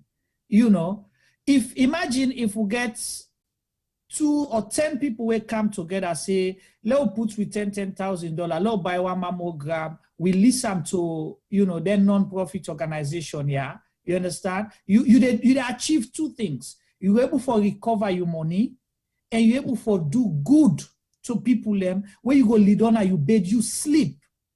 We get people where possibly get access to pharmacists and all that thing that they how don't able for getting drugs then they. So there are lots of ways where we can able for help, where you go benefit, the people and benefits, the country benefit. You know, these are always so, but we'll remember, hey, who's kind of business I for go do na clothes and shoes for go sell, I go trust all of those kind of things. You know, I'm not saying it is wrong, but all man they do the same thing. Well, we'll contact well woman thinking pink Dr. Small say, okay, how capable for invest in this you know, process here so and not, you know, bring burden to people, but at least we go still pull money back. Nobody no go thief for money.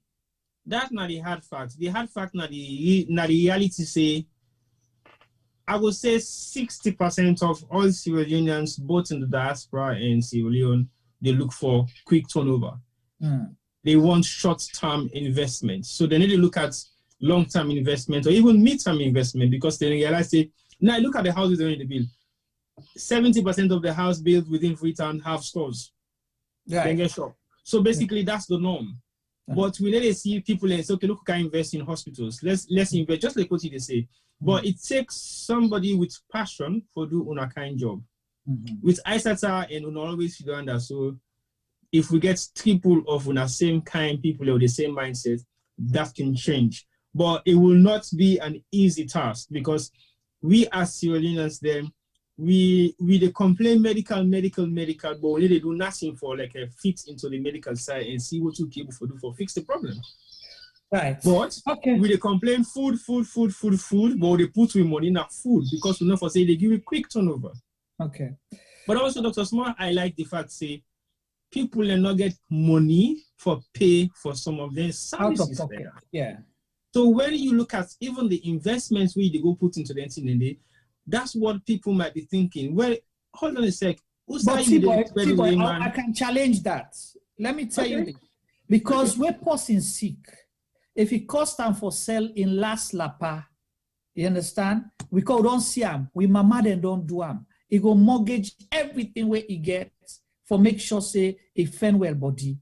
People them they try, like Khadija explained to we, it began for struggle for fend tickets, all of those things to go to Ghana, and Dr. Small self don't mention them. That are the struggle where people and they go through. So imagine if you invest that services in a salon, then you don't cut. People not get for go Ghana, people not get for go India, they will stay in Sierra Leone and benefit from the service. But hold on quick, let's come to Tina quick. Tina, now we don't talk about help, we don't talk about money. I want to let you tell we say, you know, if let's say, God forbid, somebody they right now, we come and get lump and all that thing and they. If we say we they put, because why should they wait for raise the money for the mammogram and all of those things? People still need help. You understand? If one patient come in right now and therefore go through the process, say therefore go through to Dr. Small, they wanna go end up in then hour 2, then it come and go and host back successfully. If they put money, how much would that cost? You know, just I don't say all patients different, but I just want follow we begin imagine. Okay. I don't know whether that's a fair question to ask you. No. Thank you. Exactly what you don't describe now we do. All right. Because you know we'll say because we wait for this mammogram, yeah, so for not get already do anything. We they see them so through the diagnostic, if they for do FNAC. As Dr. Small say, we get ultrasound and they're very good doctors. One at the clinic where they do the scan them. But we know say mammogram that the gold standard for diagnosed breast cancer. So we get for pay for them back for go somewhere else. We get for pay for the treatment. So cut it short. So from diagnostics to that diagnostics in the sense that investigations, whether like blood, mammogram, FNAC, and all of that for get a diagnosis. To surgery and after surgery to chemo, from that bit to that, we're talking about 5 million. 5 million from diagnostics. So surgery. From surgery to chemo.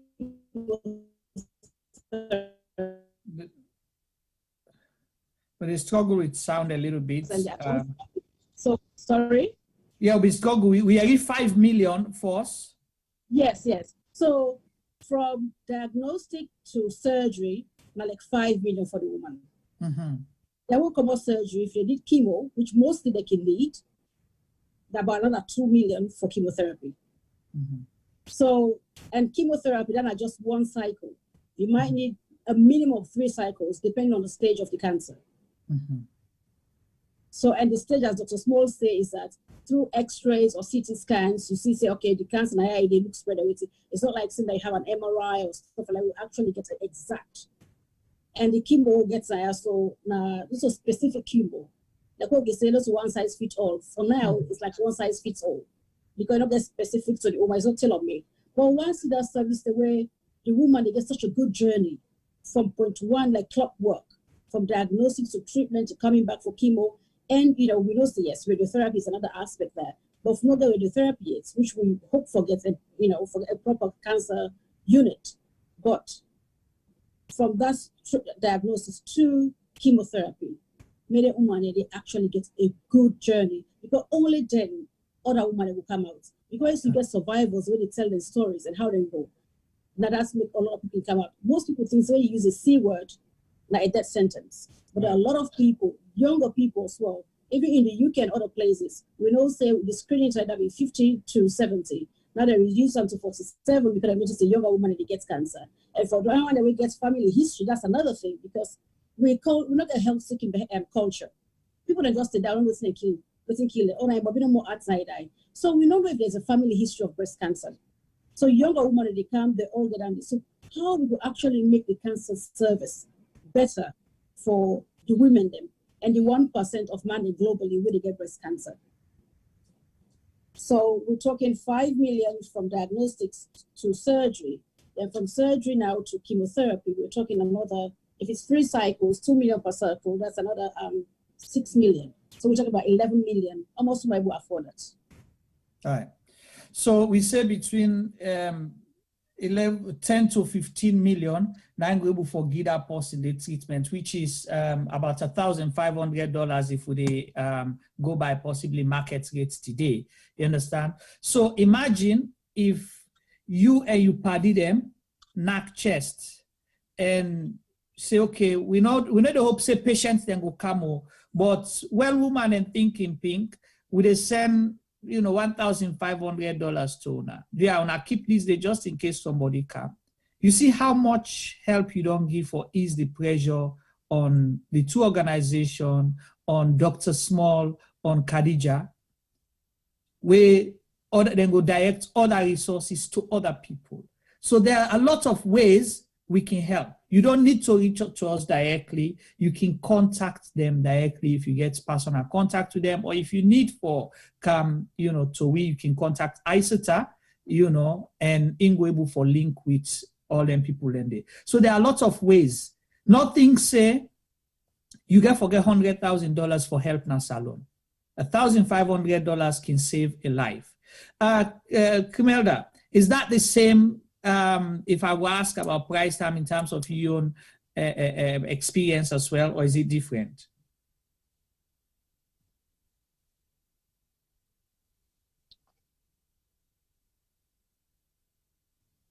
The question is pretty much the same.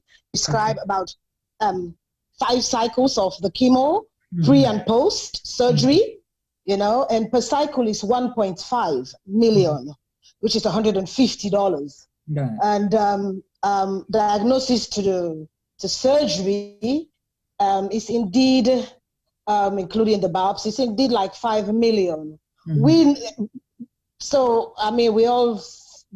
and Tina, they're on the same page pretty much. A cycle, chemotherapy is 1,500,000.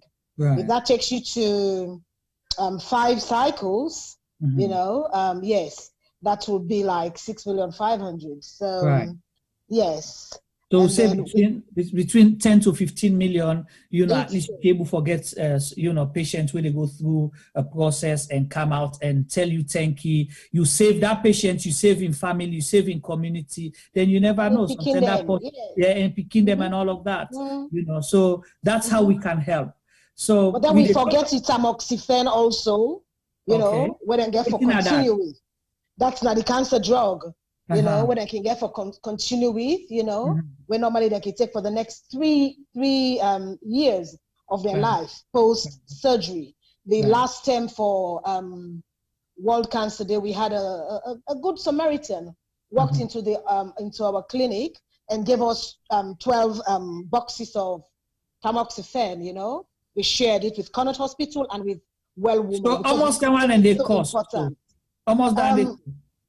The tamoxifen right now is 200,000 for the 3 strips. It don't go up, you know. So that's per month. How many women are able for provide them for themselves? Women don't even have money for 1 square meal a day, let alone, you know. So the challenges are many, you know. And then one thing we always forget also is stigmatization. These women are hiding, they're ashamed, you know. So I liked what Tina said, you know, for give them a safe journey, you know, because you want to deal with the stigmatization, the funding challenges. Okay, then they left now, we own quarter because me, that's my job. You know, if you come and I notice that, sometimes they don't want to tell you, but if they come in and I notice that, you know, there's serious constraint because, I mean, it can they work, but you're not even able for providing your funding, you know, for treatment. So that's our time now to contact friends, relatives, corporations, you know. It is about donation to save a precious life, you know. In fact, that we tag this October month, you know, donate to save a precious life. Because this normally we can get free screening throughout October. This month, this year, we cancelled it, except for tomorrow when we're going to do them for we health fair. Because the backlog of last year, we still they deal with them. You know, so the challenges are many. So again, well, this is not the thing. So you mentioned corporations. I talk about government. I'm sure at least we have 10 banks in Sierra Leone. Where the banks, the interest rates, and then they charge you fees for keep you money. You know, you check every check where you cut, where you can go and get for pull something. So those banks, bank them.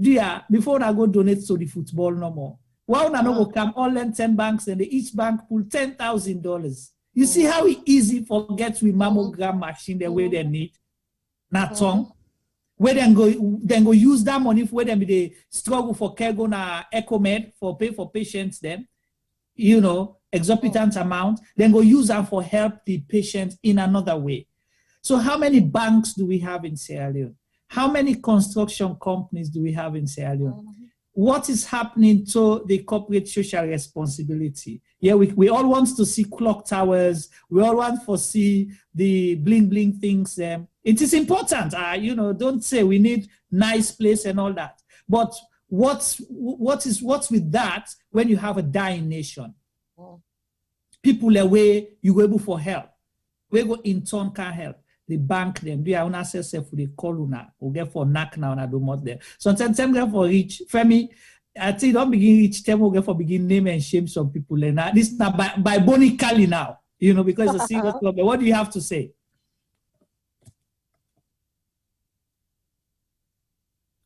You know, say me like forgive trouble. Juma, you know the yes. I know be ready for can talk. Yeah, but I don't put you on the spot now. Okay, what can I say? We can't name and shame people. Really, charity. We will encourage. Yes, because charity has to be from the heart. You know, you get for give without looking back. Just give no more. So if anybody forces you for give, then it's not charity really. From my point of view, it's as I said last week. This is for me. It's shocking. We know say there's issues in Sierra Leone. We know how bad things are. Sorry, we know say issue in this salon. We know how bad things are. But when it comes to health, it's scary. Salon are the last place where people in the one for sick because there is no treatment, there is no facilities. Then people are so organ our panel today. So I mean, you know, I don't really know how they do it. I guess see we're God-fearing nation for true because now God normal and blessing make sometimes we don't get more disaster than our salon. So we thank we guest them for the work with they do in our salon. I can't imagine one green doctor, Jesus. Yeah, for 7 million people. If Everybody is at risk. Forget at 7 million for even 100,000 people and say one green doctor na small thing. So but as I think Tibo been say, some of them professionals who are calling, not to we only go put on pandemic professional. You get for them born with that thing inside you. But if we're not able to go be doctors, lawyers, or even the healthcare professionals, we for try for able for help any which way we can. So if you say as Juma save na $100, £100 you pull every year, not to boku money dandy. Coffee self they buy every day, pass dandy. So I don't know. I really don't know what to say. Anytime I hear the silent story, my heart bleeds. Okay, all right. Well, we go come possibly round up. I know say we for be left for spend more time, but we get for continue. I know say fundraising ventures then they start now. Yeah. I will left everything for let Isata round up shortly, but let's go to Tina and Crimelda quick. I want for know what inspire you for go salon. We and decide for Sidon who side and they make £100,000 or dollars a year. Because this is important. The reason why I ask this, because sometimes we're easy to sit in our armchairs, rocking chairs, and bash people in our salon where they do things there without knowing their story and waiting, make them they do it and they do. So I think with all what they do, if we celebrate the month and awareness, we get for celebrate the people then behind the hard work as well. So that's why I'm asking. Go ahead. For me, really, when you look for what inspire me in our salon right now, it's just the way people say thank you. Especially say they know so you go out of your way for save them lives. Unlike in the UK, it's a job, it's on the NHS, the person they pay, you go for waiting, you just make sure you're professional. There is no, basically you have the empathy aspect of it. Although I try not to sympathize, even I so I'm trying to get personally into it. But then the smile that you put on people's faces, and you go beyond. I won't be fundraising out in the UK. Yeah, so I go raise fund for people. I get fundraising at people in problems. As much as the other way, if you want to compare the two, social services and if you're sick, there's a lot of stuff that I can provide. If you're, if you've got children, if you think you're going to die, your palliative, end of life planning, all of that for sort out the beginning, that will not get science. So how you have to be a selfless person for actually supporting people also. And when you see the difference where you do make, thinking that if you hadn't pushed, this person wouldn't be alive at the moment, or they wouldn't be where they are. It gives that personal satisfaction that, okay, I've actually saved a life. I've actually helped. Like when I can go in the UK, I go to the wards, them go to different people. They're all on big now anyway. Them is small, they're all big now. I'm thinking, okay, when I get lymphoma stockings, yes. When I get Oramoff, when I get this, when I get that, different prosthesis, they will pack boxes for me, which I bring back. And we give back to these women, because when you talk about breast, the body image is so important. Because they pass flat-chested, because all that they make people think all the stigma aspect of waiting. Many women they wear the normal bra and they get the prosthesis in. If somebody don't do surgery, we say they get the right sort of painkillers for help and go through in journey. Now people say the pathway, the journey get for be smooth for people. So bringing these things back and donating, because I've always said that. Then things when I give me for free. So I bring a car back and ensure that they are not sold at all.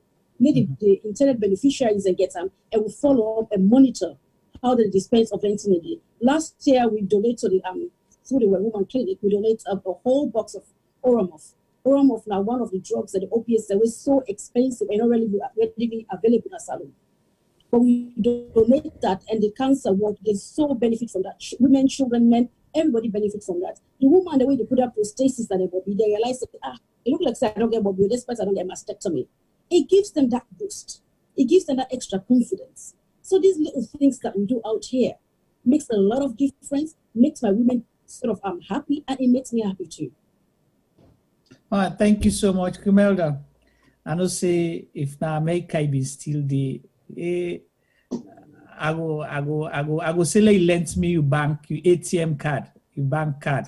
You know, like, go shop the black card. I will go to all the expensive shop. And he decided to throw that away and went to Sierra Leone, not on a paid job, but volunteer. What was the inspiration? For me, it's a calling. I had a scare of cancer myself, taken care of very much immediately, living in the United States. And then my brother's wife in Madrid also she passed away from breast cancer. I came on vacation in 2006 after living in America for 12 years. And I came around this time, but I came through Ghana, Accra. And I noticed the intensity about breast cancer in Accra. But by that time when I got home, it was not so, the intensity was not so strong, you know? And then someone said, it's time for you to start packing your bags, come back home and come and give back, you know? And it was a struggle because I came and I went back, I came and I went back, you know? My job didn't want me to leave, you know? But then I made the ultimate decision in 2012. This started since 2006, like I said, you know? And coming back home has been so, it's such a blessing for so many women, you know? You see the tears, and after the surgery, you see the joy, you see the smile. We cry too, because sometimes you lose some of these patients. To take a case like Khadija, when she walked into the foundation, at that time we were at Possible Street, a young, beautiful girl. She met me, you know? I was like watching the outside, and she said, hello, ma'am, I'm here to check. I don't feel good. So what's the matter, you know? She says, it's about my breast. I said, really? I said, well, what can we do about the breast? You know, try to put a little smile on her face. And we walked that journey. This journey was around the time of Ebola. And we met a very nice man at Plan International. We went there together. I told the story. And he saw me crying and he says, we'll pay her ticket, you know? And someone else came, Airtel, Orange Now, they paid for her to go to Ghana. And there's so many other cases. Some passed, you know? Some are success stories, some are sad stories. We have lost so many, you know, of our patients, you know? That's why for me, I always say it's all about the awareness, because we rather deal with them at the early stage than take it, you know, when it's late, because then it's a lot to deal with. It's about the fact of me losing my breast. It's difficult for a woman. Not woman, not the way can take down this so easily, you know? So, I mean, the journey is, it's tedious. It's sometimes very frustrating because you cannot get the funds. You know, Dr. Small is a witness to what we got the funds for her. She went into theater. There was a little issue with her the glucose. And that woman got out of the theater and she says, since the surgery hasn't taken place, God has spoken. And that's it. The surgery is still on hold. And we have secured the funds for her. So you see, you have all these challenges. Some are looking for that funds. One is saying, oh, God is going to take care of her. It's all about our beliefs, you know? So for me, I mean, this is the will of God, and I'm just going to keep at it, you know? I enjoy what I do. I like to see the smile when it's all over, and the thank you, or that 4 banana that they'll bring, or 1 pineapple, just to say thank you, you know? Right. It means a lot. Yeah, and you go home and you rest. You feel good, you know, that, you know what? At least with a little help, I've tried, you know? And I have a wonderful team, thanks to them all. You know, they make it happen. Khadija and the rest of them. We work hard and we try to play hard too. And I thank people like Isata, Dr. Small, even our colleagues, Tina. You know, we're all in this fight together, you know, and we're trying to make a difference. Sierra Leone needs us, you know. If we share our data, you will understand what I'm saying. Sierra Leone needs us, yes. Okay. You know. Thank you so much. Thank you. And Dr. Small, I'll come to you. I will let you do 2 things for me. I will let you tell me why make you know decide for stay na Alexandria or relocate na Dubai, you know, so I go for the call you, for the boast for you now, right now for the clap for you, Dr. Small na millionaire, you know, millionaire doctor, celebrity doctor in Dubai, but you decide for stay home. That's one. And can you share us one success story where make you sit up, you look back, say the sacrifice not go in vain? I got a lot of success stories. We opened the clinic 2017 when I come back here. This year we did do 3 years longevity study, because we not just treat the patients, they will also they conduct research work for actually how the narratives with respect to the patient's care outcome. So even though we want to do a 5-year survival rates, but we do a 3-year survival rates this year for actually how many of the patients over the years hold on the treat we still their life. So in terms of the success stories, there are patients they come all over the place, even from the sub-region now, Liberia, Guinea. Now we take care of the cancer patients, especially breast cancer. So the clinic is so overwhelming, and to be very realistic, we all they look forward to the Friday. Like right now, I sit down waiting they think about now, waiting they happen tomorrow in my clinic. That's the only clinic I look forward to every week, because I make sure say I treat my patients like family. I can always tell them say the diagnosis of cancer, you are part of my family. You get access to me at any time we want, and also because we know say cancer and a chronic illness. The patients get for live with them even if they in remission, we get for the still they do follow up. So you are with me for almost the rest of your life. So you are part of my family. So I don't will single out one specific story, but I will tell you say we get a lot of patients. There's a lady when be a young lady 32 we began to weep with a lump with the malignant, and those were like the first set of patients that we meet treat to come Sierra Leone, and at least we don't treat her successfully. This is her 3rd year. She's still alive, no recurrence, and it work now one of the big offices in Sierra Leone. So it's massive success for we. Now, in terms of me inspiration, a lot of people don't know my background, but me na one person we don't benefit a lot from the goodwill of other people. In the sense, since I enter primary school up to this day where I do a PhD, I don't survive through scholarships and funds from the government and also well-meaning Sierra Leoneans. So that alone give me that kind of obligation that since now within Sierra Leone, I get all within I able acquire in terms of education, skills, and professional achievements I need for stay within the country and give back to the country. So that is the first. The second is teamwork we enjoy from the 2 main organizations the way we get on currently, when our Well Woman Clinic and Think Foundation. The collaboration is fantastic, and sometimes even when I go for, because I do my PhD in King's, so sometimes I can get for left for 1-2 months, go to England for supervision and all that. And sometimes I can feel really terrible. Say, why don't left Sierra Leone? So when we get patients, they would then go refer to or would they take care of the patients? Thank God for John. We at the clinic. She is also a surgeon colleague, and is so much interested in oncology. Sometimes and in most in for cover the clinic, and when are they around now, we two they work together with him.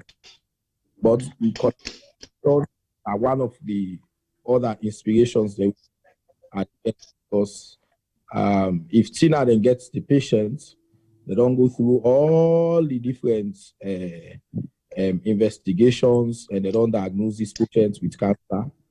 And then they not get somebody who will treat the patient or then refer the patient to the person. Then that person will definitely have to travel out of Sierra Leone. And if the patient get for travel, we all know it will be cost.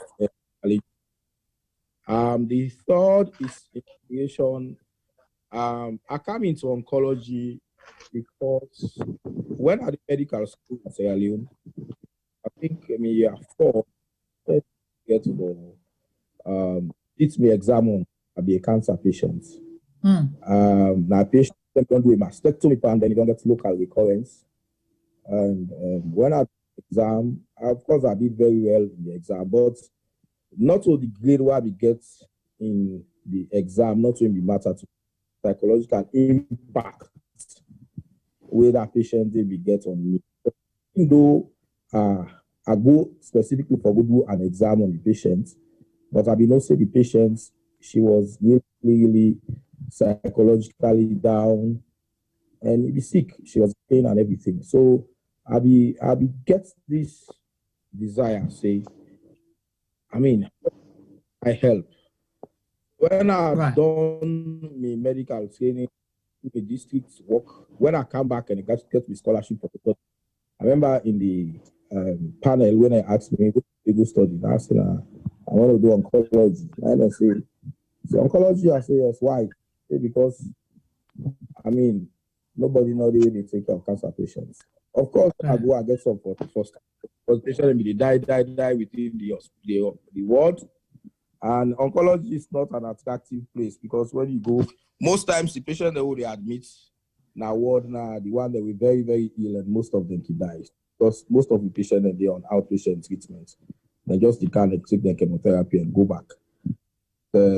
With time, I developed the thick skin and the empathy and all the other attributes of oncologists. And they like today, we manage the patient. And we hope, say, with the support from on that side, we'll be able to give more to the patients there. Thank you so much, Dr. Small. We appreciate you as well. Of course, we don't hear Khadija and story. If we continue for repeat time, it will just continue for make them fine, and we will just say, wow, now that's not. But one thing we, based on within the two organizations, them say na yeah, and a link with Khadija in your story. Imagine if there was no Well Woman Clinic, there was no Thinking Pink. Today we they say Khadija na superwoman, she's master of everything. Not to just jack of all trades, a master of everything where he touch. Everything where he touch don't turn blessing. If we say that, so imagine if you not been get that opportunity, side where we go knock domot, go walk in. Whether we forget Khadija today for able for provide support and services to other people in need. So if we downplay the importance of these non-profit organizations, waiting and they do, just imagine, you don't listen to Khadija's story last year, you don't listen to them again last week, you don't listen to them again today. So if these two organizations not been there and God direct them for walk into one of them, what would have happened? So that's the importance why we all for help, let the institutions they also team up for make sure say they give opportunity to other people them. We know say God na get life, yeah, we know that. But you have to give people the opportunity. Let God in time reach now. So now so me go end on my own part. Let turn them over to Isata. And I want to say thank you to we guests them. And we appreciate you very much. And we go talk about we fundraising. I'm not sure saying that today, but we have we own fundraising who they launch. Like say, is it next week, Isata, or week after next? I know you have the Ward 2 fundraising going on, but the 10 for 10 projects. I think we have to finalize that. Okay, all right. So we'll give you more details on that, and we'll let Kuna input because it's just an idea that sprung up last week. We'll get Khadija through inspiration. we say we not go allow and let it go down the drain. But we'll contact to allow we all engage together for make it more beautiful and attractive for let people and see reason for get to that project and how then go able for help and support. But over to you, Isita. Oh, wow. This has been amazing. And for me, it's just going back to my experience in Freetown 2019. So to summarize, we get a big problem. We get a situation at Sierra Leone where we are very, very, very short of cancer services. Yes, this is the month of the Breast Cancer Awareness Month, but in general, we are struggling with services in Sierra Leone. The World Health Organization, they consider we pretty much little or no service when it comes to cancer care. The IAC is also saying we need to do something needs to be done. I think in 2017, it was considered a public health issue, crisis. It needs to be looked at because they find out, especially across Africa now, more people are dying of cancer compared to HIV/AIDS. So it is a very, very serious situation, and it's a very serious illness we have to think about and how best we can provide services and support existing services that can make a difference to our indigenous Sierra Leoneans, but as well as we serve within the diaspora. Because as we know, a lot of we probably, now because we're not young parents, them I make within the diaspora. Me personally is because I have young children. Other than that, I will be in Sierra Leone to join the likes of Tina and Crimelda, Jennifer, and all the others, Khadija and Dr. Small, all the others where they inspire me so much, where they motivate me for do what they do every day. Because people ask me, you got Joe, you got time more, that country they in business stronger. What to make you they waste your time? And I always turn back and I say to them, well, if I see the likes of Crimelda, like Juma has said, and Tina, who have studied overseas, and they've packed their bags and go, who am I? Who am I not to be able to do the same? Who am I not to be able to do my own little bit to complement whatever the government they decide for do? Yes, we have a big, big gap when it comes to cancer care in Sierra Leone. The cancer journey is a journey that needs a national attention. As lots of people have said in the comments, in the chats, we need Papa government in attention. But whilst we wait for Papa government in attention, we as the people, we as citizens of Sierra Leoneans, those who have taken it on themselves to say, okay, we're going to start something in honor of a loved one, in honor of the fact, say, we self don't get a scare, and in honor of the fact, say, we just want for help people them we rightly deserve it. We need to support them with the cancer journey, which of course starts with raising awareness about cancer, specifically talking about breast cancer as it's October, is very, very important. The reason why it's important in Sierra Leone is because, as you rightly heard, there's so many gaps in the services we provide. And so if we raise awareness, it means early detection. And so if somebody picks a lump at a very early stage, their chances of getting a lumpectomy is higher compared to if they pick that lump their way, it don't go at a later stage, or even when it don't forget. At that time, the treatment will cost more and their prognosis will be very much narrowed. So it's very important to pay attention to raising awareness. But of course, when you raise the awareness, you then have to provide the screening process and manpower and equipment for ensure, say, you do the right thing. You put through the due diligence to make sure you find what you they look for. And like we've had time and time again, one of the gold standard when it comes to screening for breast cancer. It's a mammogram, it's mammography. We need that. There's no question about that. Sierra Leone needs that. We used to have it, as in Well Woman Clinic used to have it, but you know, now machine, they do in life and they don't. I know there's an organization in USA called Hematology and Cancer Untold, again, a non-profitable organization that has been trying frantically to raise money as well for a mammogram on behalf of Well Woman, which again, I contribute to that in terms of help with the advocacy and encourage people to donate.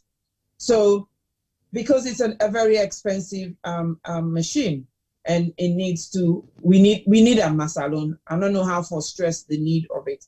So that takes us to screening. And then of course, you then move, you screen someone, you then need to go into diagnosis. You have to then have the diagnostic system in place, which, like Dr. Small rightly said, we don't have.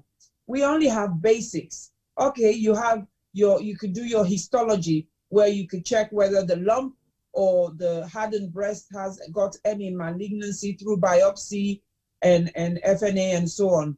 You can check that. But you also need to check. Yes, women are being treated with tamoxifen, but not all breast cancer is estrogen positive. So it's about being able to go further and identifying some of these receptors, whether the hair receptors, the human epithelial growth factor, whether they get that, where they make the cancer, they grow more or less and so on, and be able to give targeted treatment. So, which then takes you into your treatment modalities. Your treatment modalities, what do we have right now? We have basic surgery and we have very limited chemotherapy. Dr. Small, now one man. Dr. Smalley Wangre, now they do surgery. Dr. Smalley Wangre, now they do chemotherapy. Dr. Smalley Wangre, now they go lecture. Now the School of Medicine. Dr. Small Wangre, now they go all over the place for make sure say, if they try for do what it gets for do. So even sometimes where you can get patient and where the patient and relative, then they na UK now, then can call me say, oh, we don't try for call Dr. Small, we know they get hold of her. And then I can explain to them, so Dr. Small is a very busy man. And bearing the fact that he also gets in family as well, we need the attention. When I spend time with him, he go then at that clinic there from 7, 8 in the morning and will not leave till 5, 6, 7 in the evening. For one person, the exertion, the lack of self-care, it's quite a burden. So for us, again, that's another sector of the cancer journey that needs to be looked at. We need to look at when he's doing his surgery, he also needs plastic surgeon. You see, Tina talked a lot about prosthesis. A lot of these women, like the young lady where I can go the last year, she could have had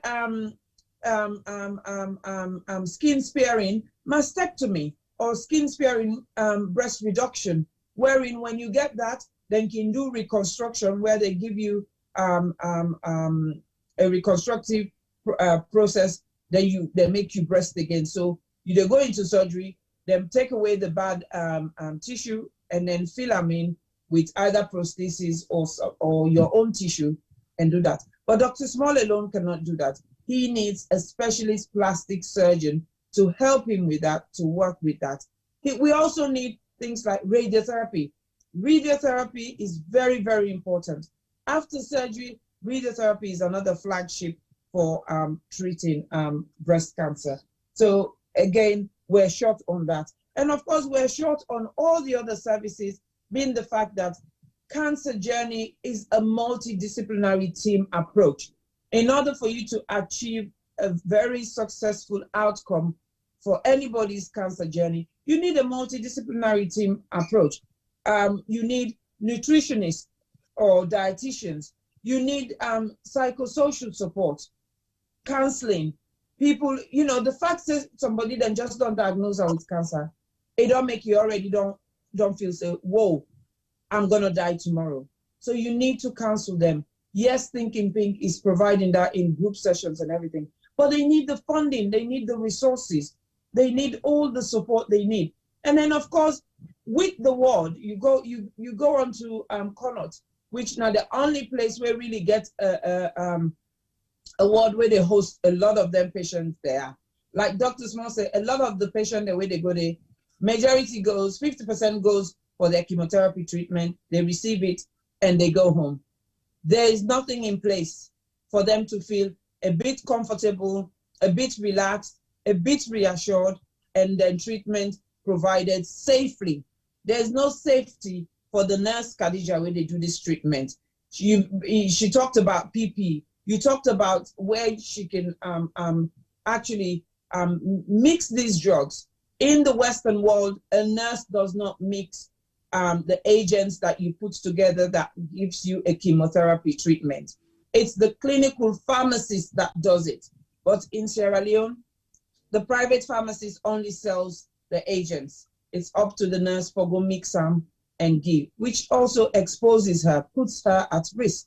And then of course, the other 50% of the patient, the way they go on ward 2, now patients them way, either they don't present late or they don't come, then diagnose them, then do half treatment, they run out of money. So during that time, the cancer, the progress. And then, so by the time they come back to Dr. Small, it's too late.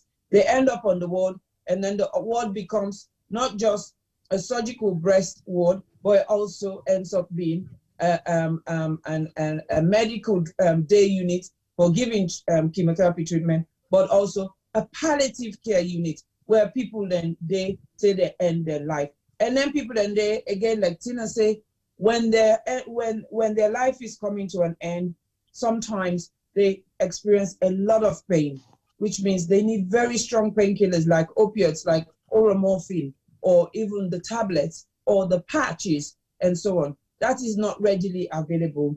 And whilst I was there, I could see that there was a young lady where they die, and you know, the most they could give her or that was available was cocodamol, which is just codeine and paracetamol, where if you get some serious menstrual back pain as a woman, it not even touch you, let alone if you suffer from cancer pain. So there's so much that needs to be done in Sierra Leone. There's so much gaps that needs to be bridged and filling. And that is where I came in. And that is where I'm trying my best to support all these services. Because for me, it's all about inclusion. It's all about collaboration. The cancer journey in Sierra Leone, for us to have a positive outcome, we all have to work as a team. We don't need to reinvent the wheel. People who are already there, services who are already there, it's our responsibility to support them, whether it's financially, psychologically, or just physically. Like Tina say, if you go, you get access to $5 paracetamol, go donate it. Last year when I was going, I didn't know what to do. I took a lot of information leaflets, and that's been used. I divided it between the Shepherd's Hospice, Well Woman. I went and dropped some at Well Woman. I dropped some at Thinking Pink, and I took some at Connaught Hospital so that they could put in the nurses' library as well for information, because like Crimelda say, knowledge is power. So us as a people, what can we do when we hear all these? I've heard people say this is drastic, this is sad, this is harrowing, this is shocking. What can we do is provide support. Provide support through financial support or any other way you can. And for me, one of the ways I'm doing it is like adopting Ward 2. Adopting Ward 2 to be able to provide refurbishment and provide a conducive place and environment where people can come and have their treatment peacefully, relaxing and safely, but also if they're dying in a comfortable place. They're dying with dignity. Dignity is very important to me. On Ward 2, the curtains for people to have privacy and dignity is way below standard. So for me, those are the little things that matter to me. So I just want to take this opportunity for thank each and every one of we panelists today. Tina Davis, OBE, Grimelda Parkinson Pratt, Khadija Kone, Dr. Small. I want to say to you, thank you so much. A special thank you from myself, from the bottom of my heart. You are all an inspiration to me. You motivate me, you keep me going, you push me, even when sometimes it feels so difficult and challenging. When I look at what you all are doing via social media or one-to-one conversation, it just wipes away all the stress and the fear and the anxiety. So that is why my focus is on Ward 2. My Ward 2 fundraising is active, is going on. Any little makes a difference. If not 5 points, if not 10 points you get, please feel free for donates. If not equipment you get, please feel free. My current job has already provided me with the furniture for the nurses station, because it's not just all about the patients. We have to look after the nurses as well. And like lots of people say, we have to provide training and support. We need hundreds of Khadija. We need hundreds of Dr. Small. So the only way that's going to happen is through education and training. And whilst we're waiting for all the formalities, we can be doing, learning by example and so on and so forth. So thank you so much. If you can, and you're in London and you're not doing anything special this Saturday, the 31st, please join me in collaboration with Countdown for a 5K or 10K walk, run, and jog, and you can donate towards the Ward 2 fundraising project. If you donate £20 or more, you get a pink T-shirt to recognize your presence. If you don't have £20, you have anything less, still please donate. If you don't live in London and you live away but you still want to be part of it, you can still do your own virtual run, walk, or jog, and send us your record on an app, on an exercise app, or just donate. Just donate to a good cause, because it's all about putting a smile on somebody else's face. And that is what keeps us going. So thank you so much, viewers. Thank you for all your input.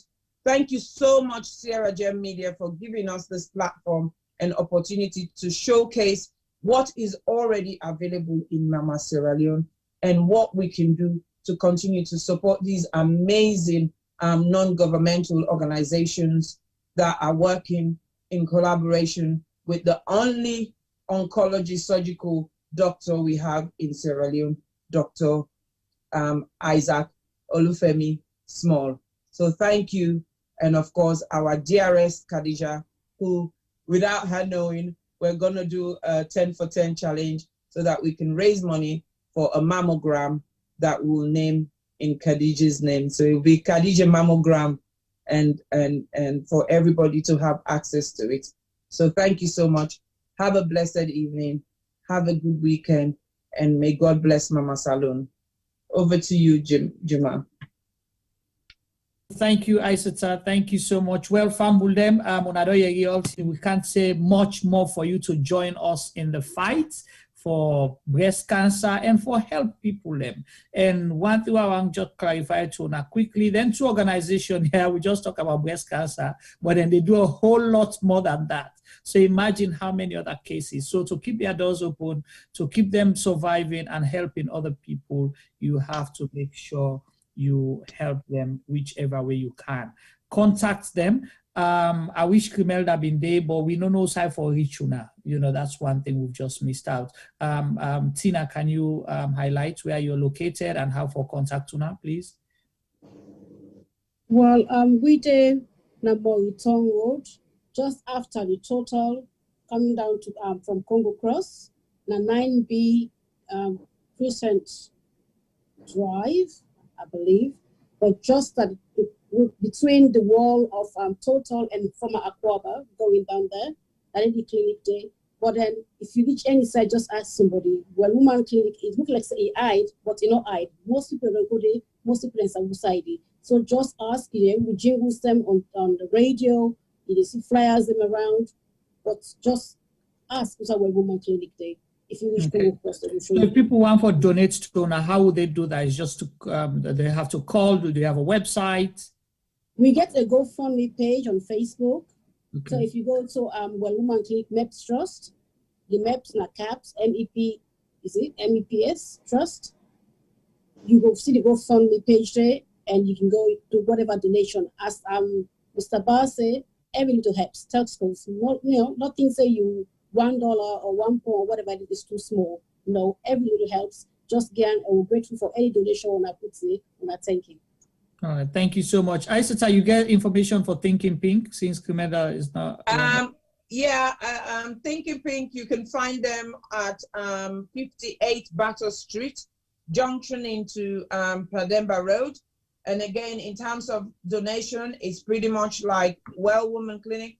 Every little helps, be it financial, be it equipment, be it resources, be it medication, be it dressings. All of it helps, be it gloves, we use a lot of gloves and so on. So all of that helps. But if you want to do financial donation, you can contact Crimelda Parkinson Pratt herself, or you can contact Khadija, who also works for Thinking Pink as well, as an advocate and navigator and counselor and so on and so forth, the lady with many hats. And they can advise you accordingly.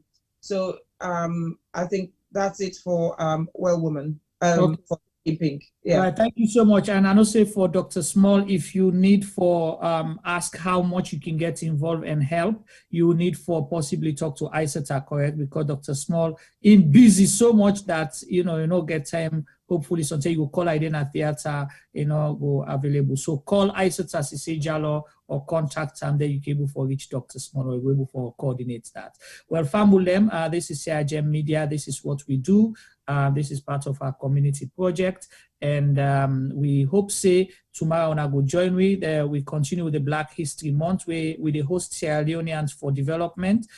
We get 8 people we go in at the panel. It will be a nice debate for come area about Black history. That's one. And on Sunday we will be doing the official launch for award and virtual award, and hopefully we know say we can do small fundraising, so we'll knock that and do more as well. Whilst again next week on Tuesday we're here with Zooming In. We'll be having Honorable Cheno Ramadan Majuba, Chei Kokowe, na the opposition leader in parliament, or leader of the opposition in parliament who were there. And on Wednesday, we get the big Sierra Leone debate, and the following Thursday, the health show will continue. We know say in November, but we get for still they do something on breast cancer, correct? We will do next week. I'll do an official launch of the What2 fundraising project. But then following on from that, so that will be ongoing behind the scene. Right. But of course, November also brings us, because not to alter na the woman and no more, the man can say, oh, na the woman and no more, although yes, 1% of men do also suffer from breast cancer. So November is the prostate cancer awareness month. Okay. So T-Boy and I will get for being model, right? Next week. Oh, yes. Self-examination as well. So not only woman for touch them, but the man and need for touch some part them for make sure say them prostate not enlarged, and if it do waiting them for do. So we're gonna go through that. Just to say, there was a young lady I think who on the chat where T-Boy mentioned say be they chat with them. Just to say to them, I think it just need for go for more medical advice. Apparently, it is Sierra Leone, so it need for go for more medical advice. I'm not saying don't go to a well woman in the past, but my question to her will be if you don't ever get a biopsy done, and if she hasn't, then maybe that's the way forward for her. But maybe it need for go back to well woman who say if you don't start, and maybe the time will be going not be meet Tina or the doctor. So maybe she needs to go back. And this is why we're doing such program, is raising awareness and making sure people know where to go, rather than begin for spend unnecessary money traveling out of the country. Go first the way you get now the country. If they're not able to help you now, then go advise you, say if you can afford them, go seek further medical advice or support outside Sierra Leone. Okay. All right. Thank you so much. Well, now so we go end the program until tomorrow, me na Juma. But today I know they make clear the guy and talk, they bully them until Femi don't suit up. I know one for like I'm praising jackets. But Femi, next week, now you and T-Boy now the model. Next week we will talk about what you call prostate cancer. So not next week, the week after. The week after next. So now ready. We get Tina then get for January back for can show we everything, or they're not get for January again. No, I think Tina they're more focused on women's health. So now bias business. Where you na consultants for the woman, then I will can actually do the demonstration on you because you na consultant for the woman. So continue the good work and maintain them. So where we come for can do your own consultation. Now me and Femi go in charge of that. So good luck to you for the next 2 weeks. No, we're not gonna do the examination. No, me and Femi go do that now. No, you go do the examination. Go do your consultation and then you do the examination. Tina, go ahead. We don't get very good. Like what demanded the support we do in breast cancer, and as also they support in prostate cancer. We will tell them the signs and symptoms. We can refer the website for go. And if again the send a woman, they do the examination. Obviously, it will be in public, but privately the examination will be done. So we get a broad spectrum of knowledge, and we're ready for support demand. They said because I don't need the support. No, Tina, yeah, so we get no, Tina, that man they need for do the examination. We get we own device, so yeah, so what they do, we own demonstration, we do our public. Now me been demonstrate for the body for check all things. So now you have to do the prostate check and everything. All right, thank you so much, Tina. We appreciate it. Stay blessed. Okay then, bye-bye. Yeah, thank you so much. Thank you so much, Tina. All right, bye-bye all.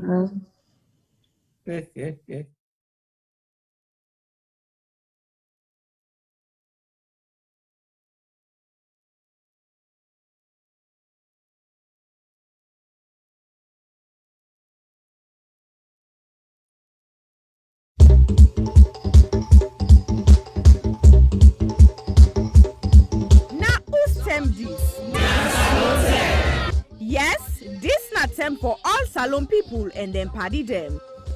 Sierra Leone Media will be bringing you a variety of programs ranging from documentaries to discussions, interviews, news, views, sports, and entertainment.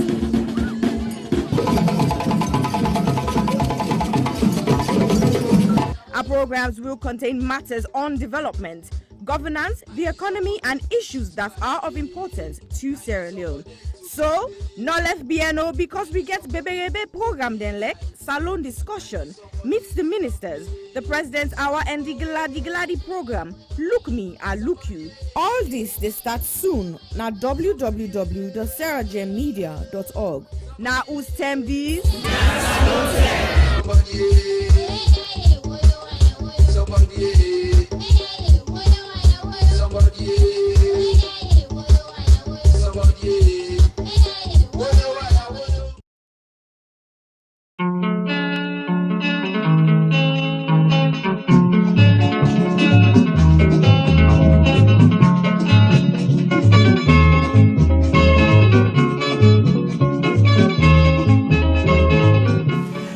As we talk about burning issues ranging from politics to the economy, culture to sport, education to entertainment, corruption to the environment, we realize the Sierra Leone story is far from finished.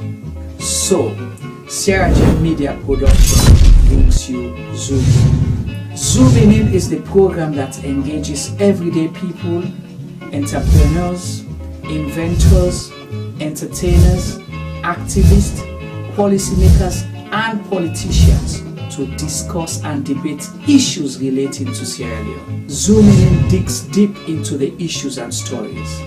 Zoom In ensures the debate is pushed to another level.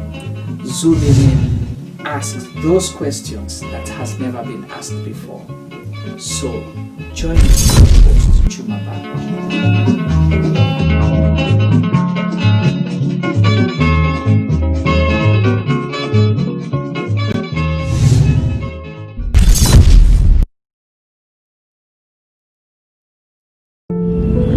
was raped multiple times by my aunt's boyfriend when I was 6. I was repeatedly raped at the age of 8 by a close family member.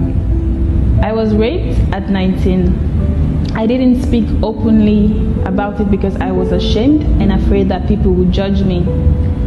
I was raped at age 5 by my caregiver's husband.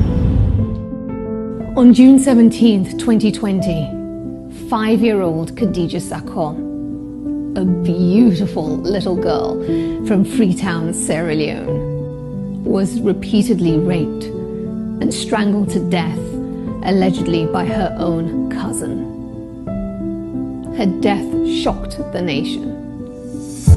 But in truth, in this small West African country, 9 out of 10 girls experience some form of sexual violence in their lifetime. Think about that for a second. 9 out of 10. That's 90%. My name is Aisha Sase. I'm a journalist and activist. I'm joining forces with Idris Elba and other activists from across Sierra Leone to support the survivors of sexual violence with the Survivors Solidarity Fund. Please consider donating whatever you can afford. All monies raised will go to 4 local organizations currently providing free medical and legal services to survivors. 5-year-old Khadija lost her life to sexual violence. That same threat remains for millions of others. So this is also a call for you to use your voice, your power, to draw attention to an enduring culture of rape. Together, we must end it now. My name is Aisha Sase. I am Khadija Sakho. I am Khadija Sakho. I am Khadija Sakho. I am Khadija Sakho. I am Khadija Sakho. We are Khadija Sakho. We are all Khadija Sakho.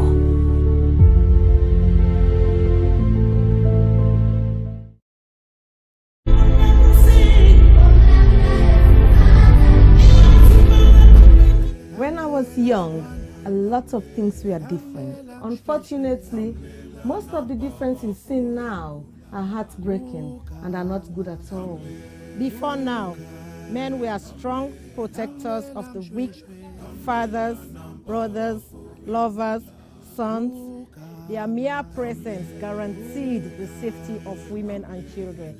But what do we do now? Men harassing and raping women. Men sexually abuse little girls. Men battering and killing their wives. Any form of sexual assault, be it rape, sexual abuse, or pedophilia, is a killer to human self-esteem. Women should stop dying in silence. Speak now. The rapist should be stigmatized, not the victim. I think death sentence should be the consequence of such terrible act. And you mothers, build confidence in your children, put trust in them, listen to them when they make reports, and take necessary actions. Talking of mothers before now, women were virtuous. They were mothers, daughters, and sisters. Nurturing, counseling, supporting their men folks. But now, women are trafficking female children for money. Women are forced to be silenced. All this must stop, and it must stop now. Real men do not abuse, rape, or molest women and children. It is barbaric, unacceptable. Let all real men stand with us. Together, let's say an emphatic no to rape, sexual abuse, pedophilia, and domestic violence.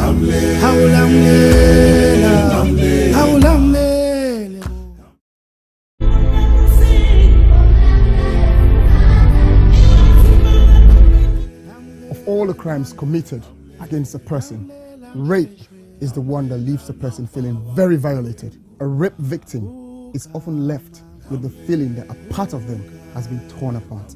To use another person's body and ignore the soul that resides within is one of the most outstandingly shocking crimes that one person can commit against another. Some men harass and rape their women. Some men sexually abuse underage girls.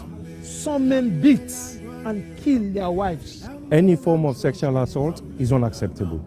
There must be consent before you act. Being in a relationship is not consent. If they are not sober, they can't consent. Flirting is not a consent. We had sex before is not consent. Silence. It's not consent. Only an informed, sober, freely given, ongoing and enthusiastic yes is consent. Women should stop dying in silence. A man does not become a real man by physically dominating a woman. A man becomes a real man by loving, protecting, and respecting the woman.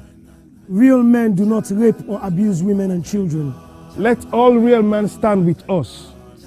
And together, let's say no to child abuse, no to domestic violence, no to all forms of rape, being it spousal rape, intimate partner rape, child sex abuse, statutory rape, date rape, serial rape, and gang rape. We must rise up against this ugly trend. Justice for one, justice for all. All sexual assault must stop, and it must stop now.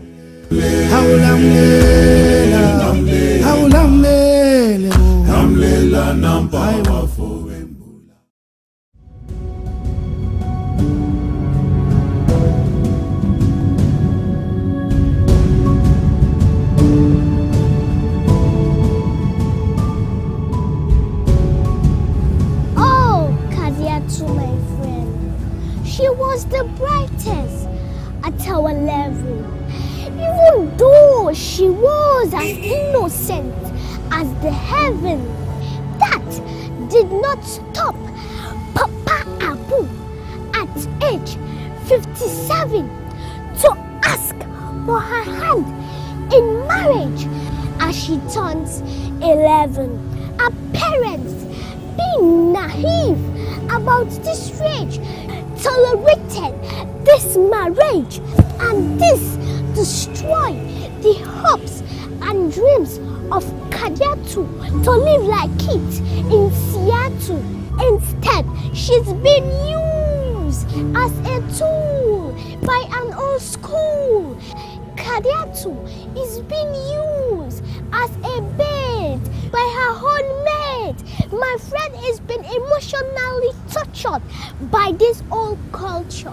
Old child marriage, it's on the rampage like disease, eating up the fabric of our girl child image, and it's our duty to cage. Let diverge, please be obliged. It is now we emerge from this ancient custom at large. If not for this dreadful event, Kadiatu could have become president, but now she has been trapped in an old man's residence, like a mosquito in a tent. She is vulnerable, but with her age, she is still able to become that virtuous woman of substance, like Madam Patricia Kaba, Madam Dr. Kadisi Se, Madam Sianyama Koroma, Madam Dr. Sylvia O'Blyden, Madam Her Excellency Ellen Johnson Sirleaf. Oh yes, without child marriage, our girl child can still turn into Madam Hillary Clinton, Madam Theresa May. Be it as it may, Madam Condoleezza Rice, let's not be hypnotized, but rather stay wise, for this can only be realized if education is being prioritized and child marriage is being criticized. So please, parents, do not relent, as it is apparent that a girl child can become great if only you patiently wait.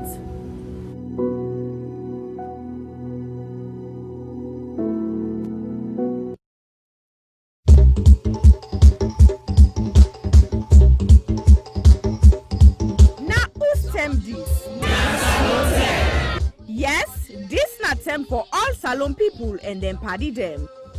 Sierra Leone Media will be bringing you a variety of programs ranging from documentaries to discussions, interviews, news, views, sports, and entertainment.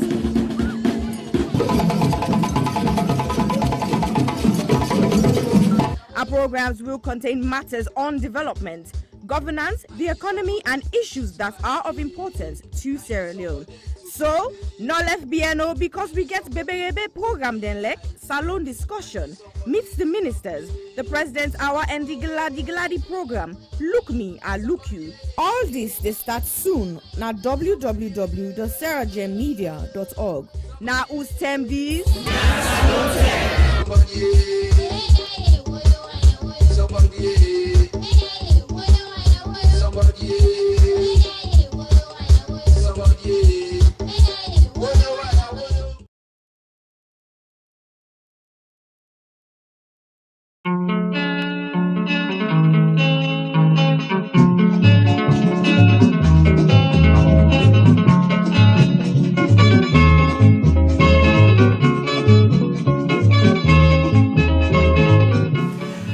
As we talk about burning issues ranging from politics to the economy, culture to sport, education to entertainment, corruption to the environment, we realize the Sierra Leone story is far from finished. So, Sierra Leone Media Production brings you Zoom. Zooming In is the program that engages everyday people, entrepreneurs, inventors, entertainers, activists, policymakers, and politicians to discuss and debate issues relating to Sierra Leone. Zooming In digs deep into the issues and stories. Zooming In ensures the debate is pushed to another level. Zooming In asks those questions that has never been asked before. So, join us, host Chumaba.